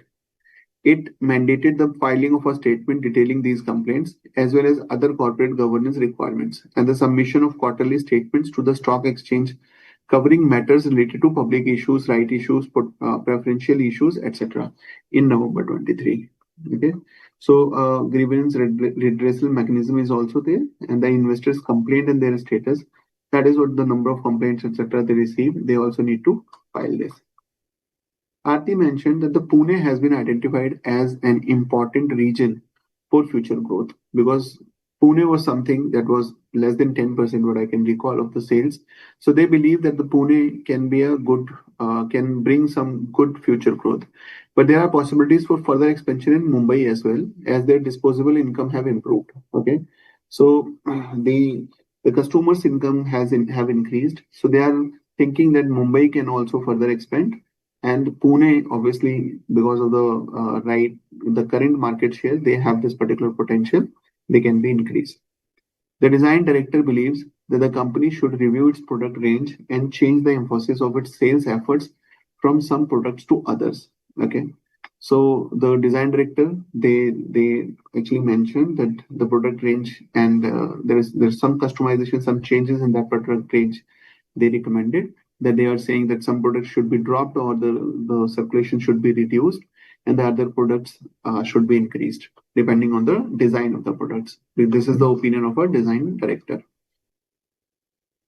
The CFO mentioned that the main competition for Baky Bond are from Gen Z, Caterpillar, and Beat It. Okay, Gen Z's success has been, so they are the competition. Gen Z's success has been built on a rapid product development cycle and a fast production cycle based on JIT. Okay, so Gen Z is doing good with the JIT as a system, which company is currently struggling. It uses a large number of small manufacturers in the same area where Gen Z has a large and modern distribution center. Caterpillar has also been highly successful in the Mumbai fashion market.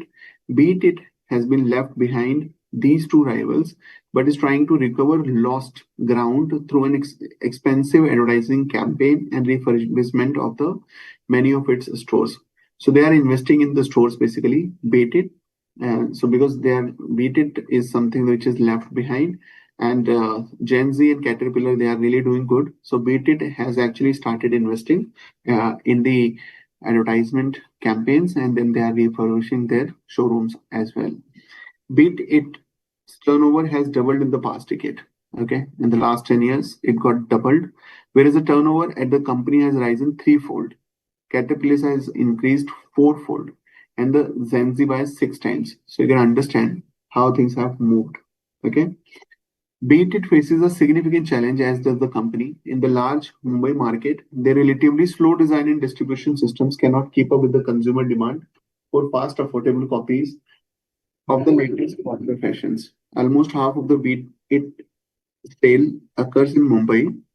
However, the company is developing a strategy for further expansion in Pune, where its brand name is very strong. Okay, so BT is very strong in the Pune, and our company, Baky Bond is also planning to focus on the Pune market. But BT is going to give. It seems like they can give a good competition.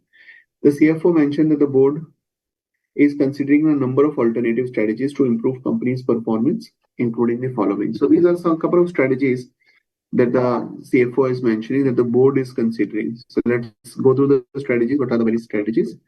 First of all, expand business in Pune as quickly as possible and aim to acquire 25% share of the market. So they want to increase the market share in Pune market rapidly. Within next 5 years, they are targeting to have at least 25% of the share. A strategic program with expanding in Pune is that customers are used to paying much lower price for their clothes, and it may be necessary to develop a new line of products with a new brand name to sell at lower prices. The market for fashion goods. So since they are known for the design perspective and all, they don't want to reduce the prices, which because it can create a dent or probably it can impact the existing brand value. So what they are strategizing that they will be coming up with another brand name which can cater to the low price requirements of the existing population in Pune. Okay, a new line of the product with a new brand name to sell at a lower price. The market for the fashion goods is relatively new and is still developing as level of wealth among consumer in Pune rise. In order to gain market share, Baky Bond will probably have to enter into a strategic alliance or a merger with a partner in the Pune, which has an established brand name and an extensive distribution network. So they are saying that instead of investing more in the Pune, what they can do and going there and creating something on their own. First of all, they are planning that a new brand will be launched, which will cater to the lower income segment, especially the people who are looking for lower prices.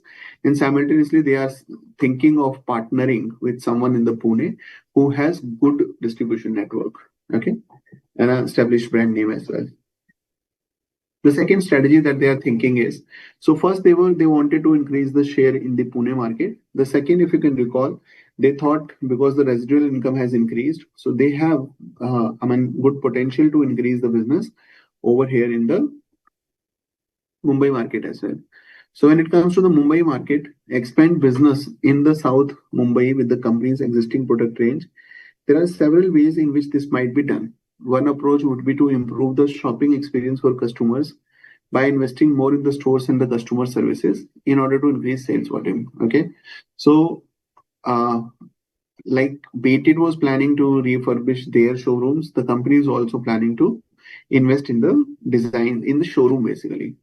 So there are several ways in which this might be done. One approach would be to improve the shopping experience for customer by investing more in the stores and customer services in order to increase sales volume. Alternatively, the company could develop new methods of sales and distribution, particularly online sales. So one way is basically you invest in the stores, you refurbish them, you invest in the customer service models, and then you enhance the customer experience, right? So through which the customers will have a better brand value, and then they can start recognizing the brand from a premium perspective that can increase the sales of the company. But on the other side, the company is also thinking there is another way to create an online market, online sales channel, and then they can sell their products using that online sales, which can help them saving some cost which they were planning to invest in store. I mean, a hybrid approach can also work. So let's see. I mean, we will see that how the company is planning to go ahead about it. Next strategy is developing new product range for existing markets. Okay, so they are saying it's not only the new brand or probably investing in the stores or opening a new revenue channel, but they're also thinking of developing new product range in the existing markets. Senior members of all design team are excited about the sales potential for environmentally friendly fashion or sustainable fashion. I mean, this is a new service line, this is a new trend in the market. So they are thinking of introducing a new product range itself, which is which will be catering to the sustainable fashion kind of because this is also in trend, right? So people are talking about the sustainability and all. So they thought it can become a good product range. And for other product ranges such as denim fashion goods, which the company can only recently begin to design and sell. Sunglasses, swimwear are also considered to be potential areas for new product development. Okay, so it is like sustainable products are being kind of considered under discussion, and then they are also considering that the new products can also be launched, which can be in the sunglasses or maybe in the swimwear kind of a category. So if you see the strategies that the board is proposing, since now it's a listed company, so the board is proposing, first of all, expanding the business in the Pune, and then they are proposing that at least a 25% of the market share should be there with us, right, in the next 5 years. By how they are planning to do is to by introducing a new brand and putting it at a lower price segment, and then partnering with someone who has a distribution network with a good brand name in the Pune market. That is what how they are planning to expand the Pune market. For the existing business in the Mumbai, they are thinking either they need to enhance the customer expense experience by enhancing or investing in the stores or by launching those customer services, etc. Or if they really can, then the new service line, new revenue, a kind of a service line can also be there, which is the online channel, online sales channel. So they are planning to invest. So that is one way Pune can be expanded. Pune's market share can be increased. South Mumbai's sales can be expanded. And then they are thinking of developing new product ranges. When they are talking about the product ranges, they are considering sustainable fashion as one of the potential product range. Simultaneously, it's not only clothing, but they are planning to enter, which is also being under consideration, like sunglasses and probably swimwear, etc. They are thinking that this can also be become some kind of product category. So, consolidation strategy based on improving efficiency and reducing cost. There are several ways in which this might be achieved. One strategy would be to consolidate the sourcing of goods and using a smaller number of suppliers. Okay, so we saw those two challenges: the manufacturing hubs, increasing price of raw material, etc. So they're thinking consolidating can be a good strategy to improve efficiency and reducing cost. There are several ways in which this might be achieved. One strategy would be to consolidate the sourcing of goods and using a smaller number of suppliers in order to achieve lower prices in return for bigger orders. So they are saying they may have multiple suppliers. So they are saying we are giving small orders to multiple suppliers, and that's why we are not getting adequate discounts. So instead of doing this for multiple suppliers, they are thinking to reducing the suppliers, number of suppliers, and creating a big order to get more discount, right? So that the prices can be reduced. This is also a part of the strategy through which they are thinking the cost at least can be reduced to some extent because they are facing a challenge of increase in the raw material cost. Now moving back to the questions. I hope the case study is clear. Baky Bond, and we had discussed about the strategies, the current positioning of the company's challenges that they are facing, and that the competition and how the competition is planning to kind of upscale their businesses. So there are a lot of things. At times you will realize that if you are a consultant, let us suppose for this kind of a company, there are multiple things, whether in the regulations, the listing has happened. There are advices given by the board. So we need to see whether you are a management consultant, a sales representative, or whomsoever you are. After becoming a chartered accountant, these kind of companies, these case studies, they will prepare you for the industry, for the practice, both simultaneously. So at least you can have an idea that if these kind of situations are there, and the company still wants to survive and wants to expand the business, then what can be the best ways, right? What can be the possible strategies? What can be the cost reduction strategies? Like to give you an example, this can be a very good idea when company is thinking of reducing the number of suppliers. They might have a lot of by creating bulk orders to single suppliers, which can bring some level of economy of scale, which means the raw material prices can be negotiated, can be reduced. So these kind of strategies are always there, but until or unless you are not paying attention to these kind of case studies or going through practically these situations, you'll not get an idea, right? That these kind of solutions are available. So this is what, as a professional, the outside market, the customers, the clients, they are expecting from you. that if they are spending time with you, the problems that they are going through, you will definitely be able to provide the solutions, or the solutions that they have, you will be able to give some value additions to those solutions. So, I mean, this is why I personally started liking this IBS as a subject, and these case studies are, I mean, I'm thoroughly enjoying reading through and going through the answers. So, moving back to the multiple choice questions. So again, like like every other case study, we have optional questions, and then we have descriptive questions as well. The first question is here: by what time should Baky Bond India Limited submit financial results for the quarter end September 23 to the stock exchange? Okay, so now they got listed in September only. So the company is asking that by when they need to submit the financials to the stock exchange. First option says submission of financial results is not required since the company has listed few days before end of the quarter.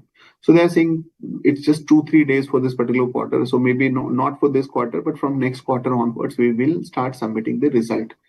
It's not only for this quarter. To be very honest, it is like for previous many years, the financials has to be submitted, right? So it is a kind of a wrong statement when if they are thinking that for this quarter it is not applicable. Second is submission of financial results is required within 45 days from the date of listing. Okay. Now they are saying 45 days, it's good enough, but the point is 45 days from the date of listing, right? So 45 days seems correct, but it's not from the date of listing. Okay. It is from the end of the quarter. So submission of the financial results is required. Third option says 45 days from the end of the quarter, which we were discussing. So C seems the correct answer. D is basically submission of financial results is required within 60 days from the end of the quarter, which is not true. So the correct answer is basically that we need to submit it within the 45 days, but that has to happen from the end of the quarter. It is never mentioned that it has to be from the date of listing.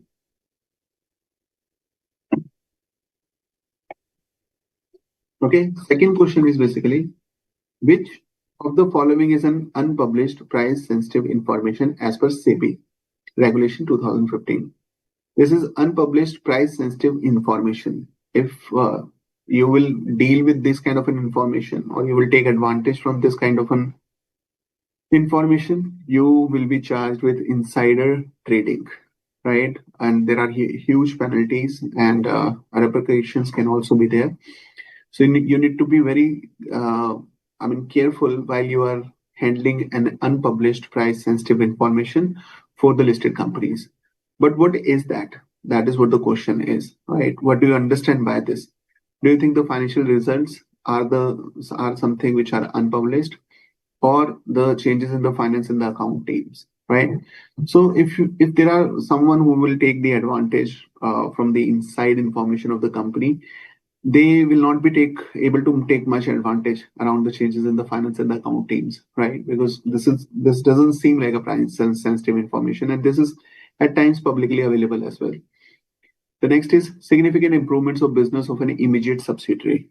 Okay, so if it's an immaterial subsidiary, it's not a kind of a very big information which can be categorized as the price sensitive information, and then submitting annual reports to the stock exchange. So again, this is publicly available, so it's also not a price sensitive information. So what is price sensitive information? Is the financial results until they'll go out in the public. So as a professional, you need to be very careful around these kind of financial results.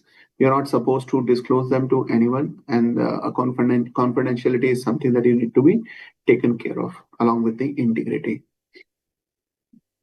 Baky Bond India Limited had the start in the quarter with the listing of it with 5 investors complaint. Okay, so 5 complaints were there. So this was investors grievance kind of control which was there.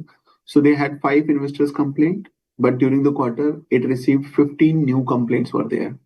By the end of the quarter, they resolved 12 complaints. Determine how many investor complaints remain unresolved at the end of the quarter. I mean, this is such a simple question.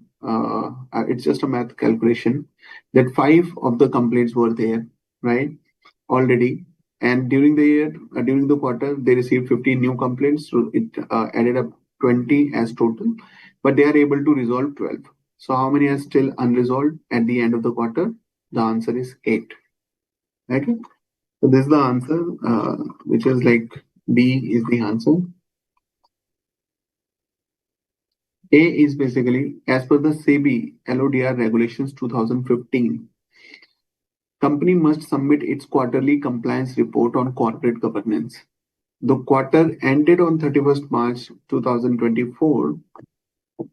By which date should it submit its compliance report to the BSE? Now there is a compliance report which you are supposed to submit. Now this compliance report is supposed to be submitted within 21 days. Okay. So, I mean, there are regulations that you need to be aware about to answer these kind of questions.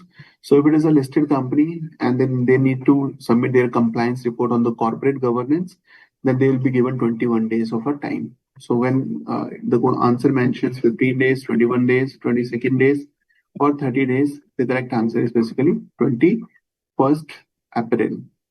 After the quarter ended on 31st March. So, within 21 days, they need to submit this. Next question is basically, why is it necessary for Baky Bond to create a separate brand for lower price products when expanding in Pune? So, one of the strategies that the board of directors suggested that if you want to expand in the Pune as a market, they suggested that you need to come up with the lower price products. And then you have to have another brand, right? Separate brand. It is not like with the same brand name, you can introduce lower price products, okay? Because this will actually somehow impact the current brand image of the company as well. So the first answer is to increase the production cost of the existing brand's product, which doesn't seem like good. So second point is basically to align with the high pricing strategy of the existing brand. So they want to align with the high price strategy of the existing brand. If they would have been there to align it, they would have launched another at a kind of a higher price only, the next brand as well. But they are not planning that.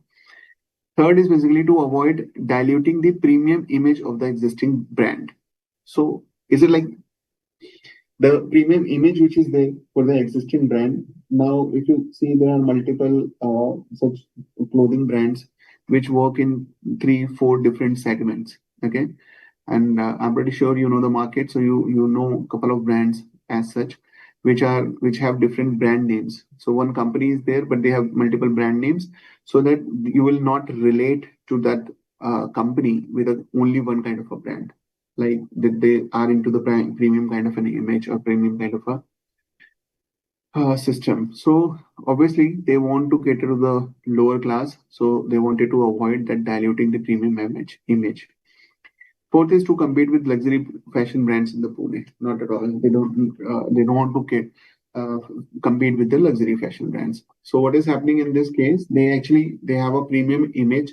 So the low class kind of customers, they are not approaching the company. They are not buying the company. They are not entering into the showrooms of the company because they think everything will be at a premium price only. So they are planning to introduce another low price products, kind of a product range, so that image can be changed and now they can become more affordable in nature. Next is, so C is the correct answer basically, so that the premium image that is there in the market can be diluted and then they can have another brand. So the first brand that they launched as a company, it can still remain like a premium brand, but the second brand can be changed to cater to the lower income group.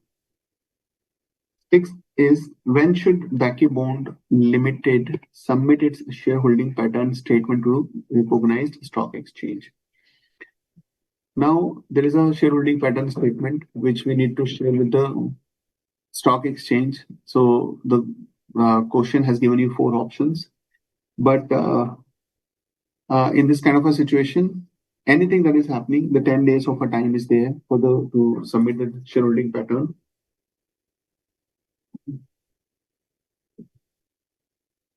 Right? So they had a kind of a restructuring which happened around 10th November. So anything that is changing in the shareholding pattern, 10 days is something which is given by the stock exchange. So I'll quickly show you the answer as well, just to help you.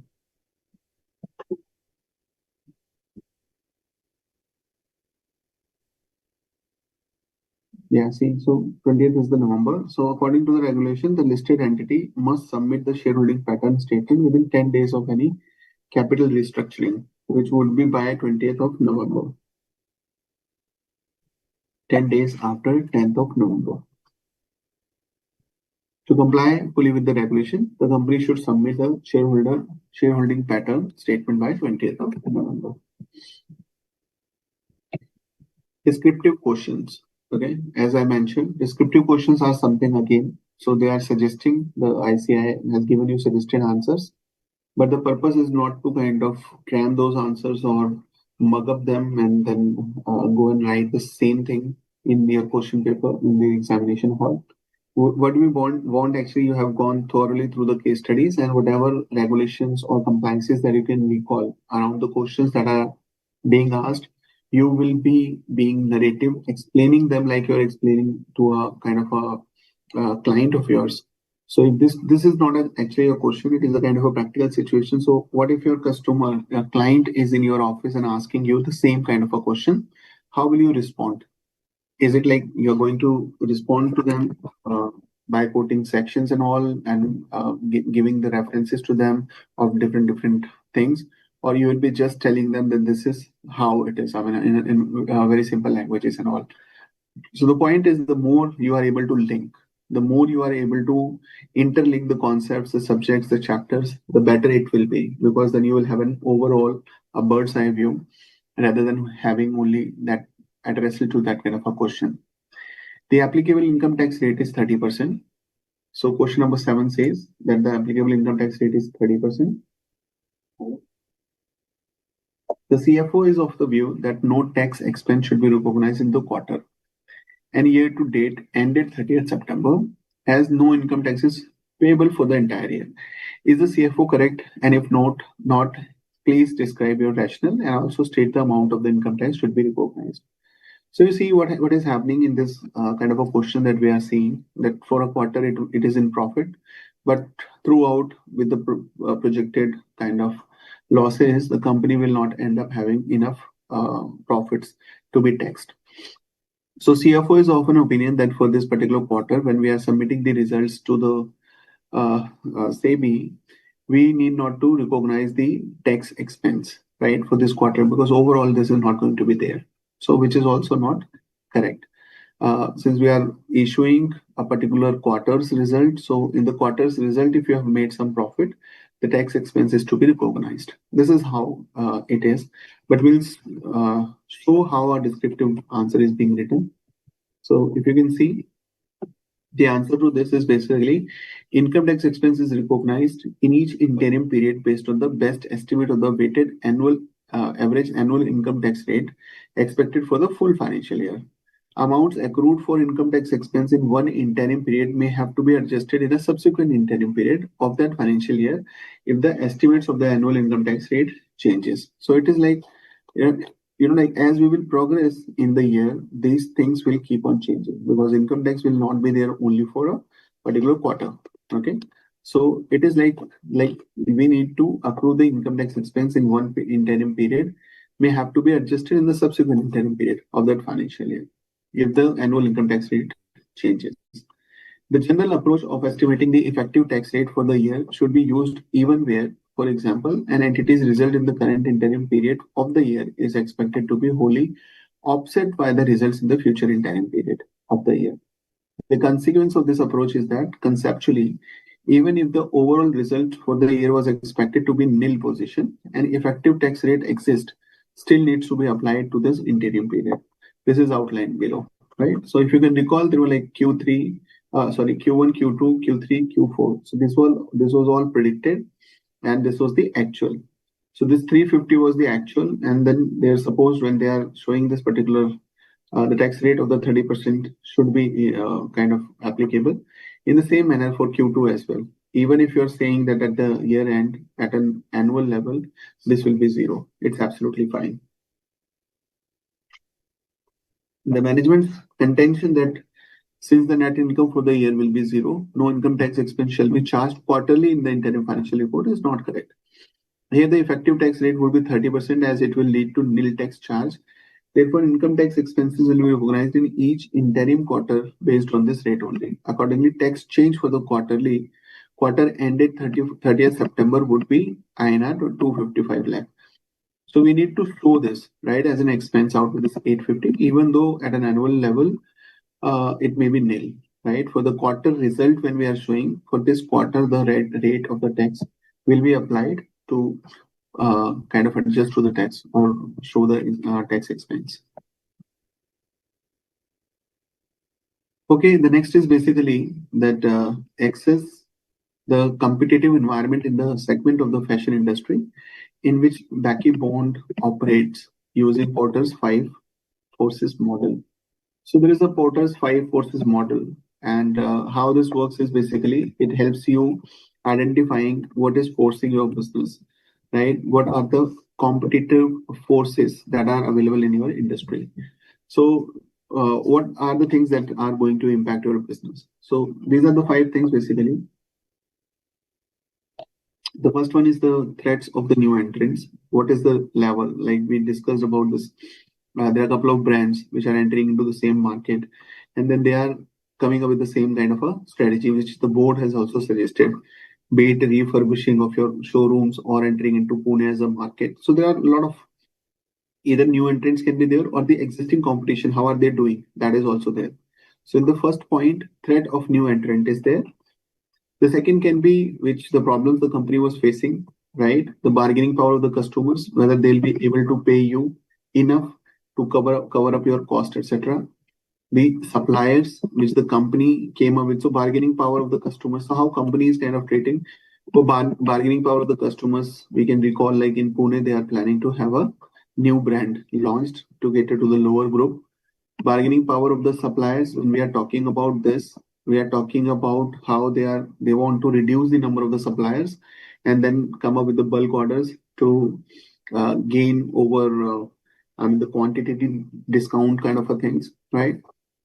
Threat of substitutes, this is also very important. In the market, there can be products which can become your substitutes, right? It's not only, when I read about these kind of situations, I always recall this instance of Pepsi and Coca-Cola. I think in one of the other sessions also I mentioned that when then they were discussing about the competition and they were the only ones in the soft drink industry, and then they started competing with each other. Pepsi realized that it's not only the Coca-Cola which is in competition, but their Pepsi is also substituted by the other products.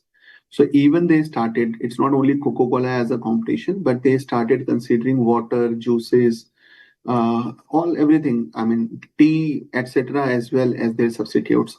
So they were like, if somebody needs to drink something, and if the Pepsi is not in the hand, and let us suppose if we'll give water to this person, they will substitute the Pepsi from water. And then that's why they came up with this vending machine kind of a concept, so that if you need to drink something, that should be instantly available in front of you. So threat of substitutes are always there, rivalry among existing competition. Okay, so you see how Zanzi, BT, Caterpillar, they're fighting with each other, and to some extent they are copying the best practices available in the industry, be it from one market to other market, from one person to another person. Okay, so this is how it is. So this is basically a model, like how you can be substitutes, what are the risks surrounded it, risks surrounded rivalry among existing competitions, right? How are they fighting with each other, customers and suppliers, bargaining power, and the new threat for new entrants. So these are the 5, and this is what is known as this Porter's 5 forces model. So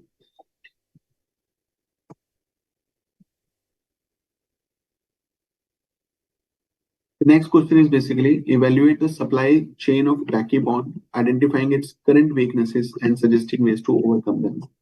So again, I did mention these kind of questions. They are just more or less wants to check your understanding of the whole case study. So if you have paid enough attention to the case study and made your notes, using those notes, you can easily answer. Again, there is no right or wrong question to such kind of descriptive questions. But the point is basically, as an ICI, they want to understand your understanding. They want to know your understanding of the whole of the case study, and how are you kind of able to put it in the right manner with the right sequence of events that happened, right? So when you're talking about the main supply chain, uh, I mean, that is again, we will be covering, right, how the manufacturing units have been set up, the suppliers that are there, how they are now trying to reduce the number of suppliers, how these manufacturers are creating a pressure because of their cost has increased, so they are demanding higher prices from the company, and how are the companies actually trying to change its brand image from, I'll say, a premium brand to the regular brands, how the competition is actually treating them or creating threat around it.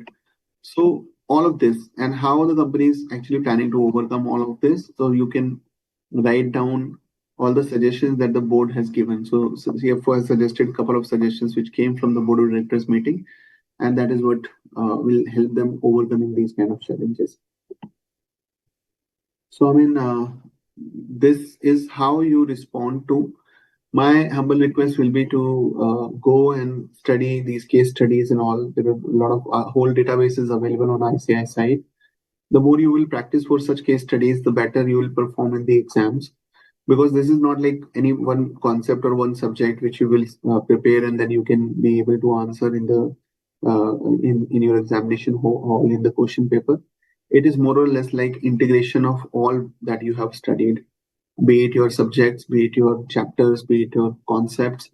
Even though, as you guys are aware, that this is a open book exam as well. So it's not only like having books and access to books will help or ease down kind of the complexities that this paper can bring on the table. At times, having the access to the material can create more confusion because you don't know where to look or how to look, and then the time the clock is already ticking. So I mean, you have to handle these kind of case studies, multiple case studies within that short span of time, along with having so much of material. The best kind of storage of that material can be your mind, and the way you will be addressing these questions by making proper notes, etc. That's the only way through which you will be able to attempt the questions that are asked in the time span that is given to you, right? So I mean, it's how you can be more smart than being more hardworking to trying to find the solutions from all those books which are material which are available to you, right? So my suggestion will be to have a thorough kind of a study of the case that is being presented, make notes out of it, try to understand what are the various concepts or sections or subjects from where the questions can be asked, and then be ready with, like, I mean, either it is already the answer, or probably just be ready where the answer can be, so that you can instantly reach out to those open sources and attempt this kind of an exam.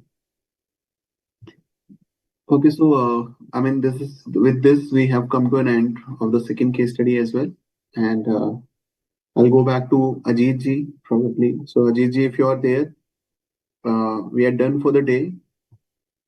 Okay, so yeah, so until unless we have some questions, so we can see if somebody has asked any questions.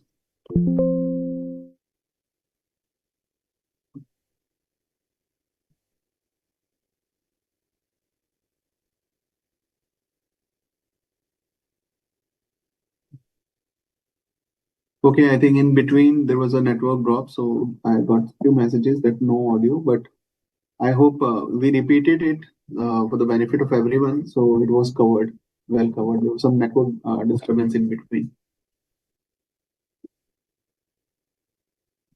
Okay, then I think thank you everyone. Thanks a lot for your time. I hope you ended up learning something. I know it was a little fast in terms of completion, but there was too much of in terms of knowledge, too much of questions. I just wanted to tell you whatever concepts or the practical aspects that we were aware about. But thanks a lot for staying till the end of this particular session, and I wish you all the very best to everyone. Thank you, everyone. Thank you, Ajit for arranging this and coordinating with us. Good night. Bye bye. Take care.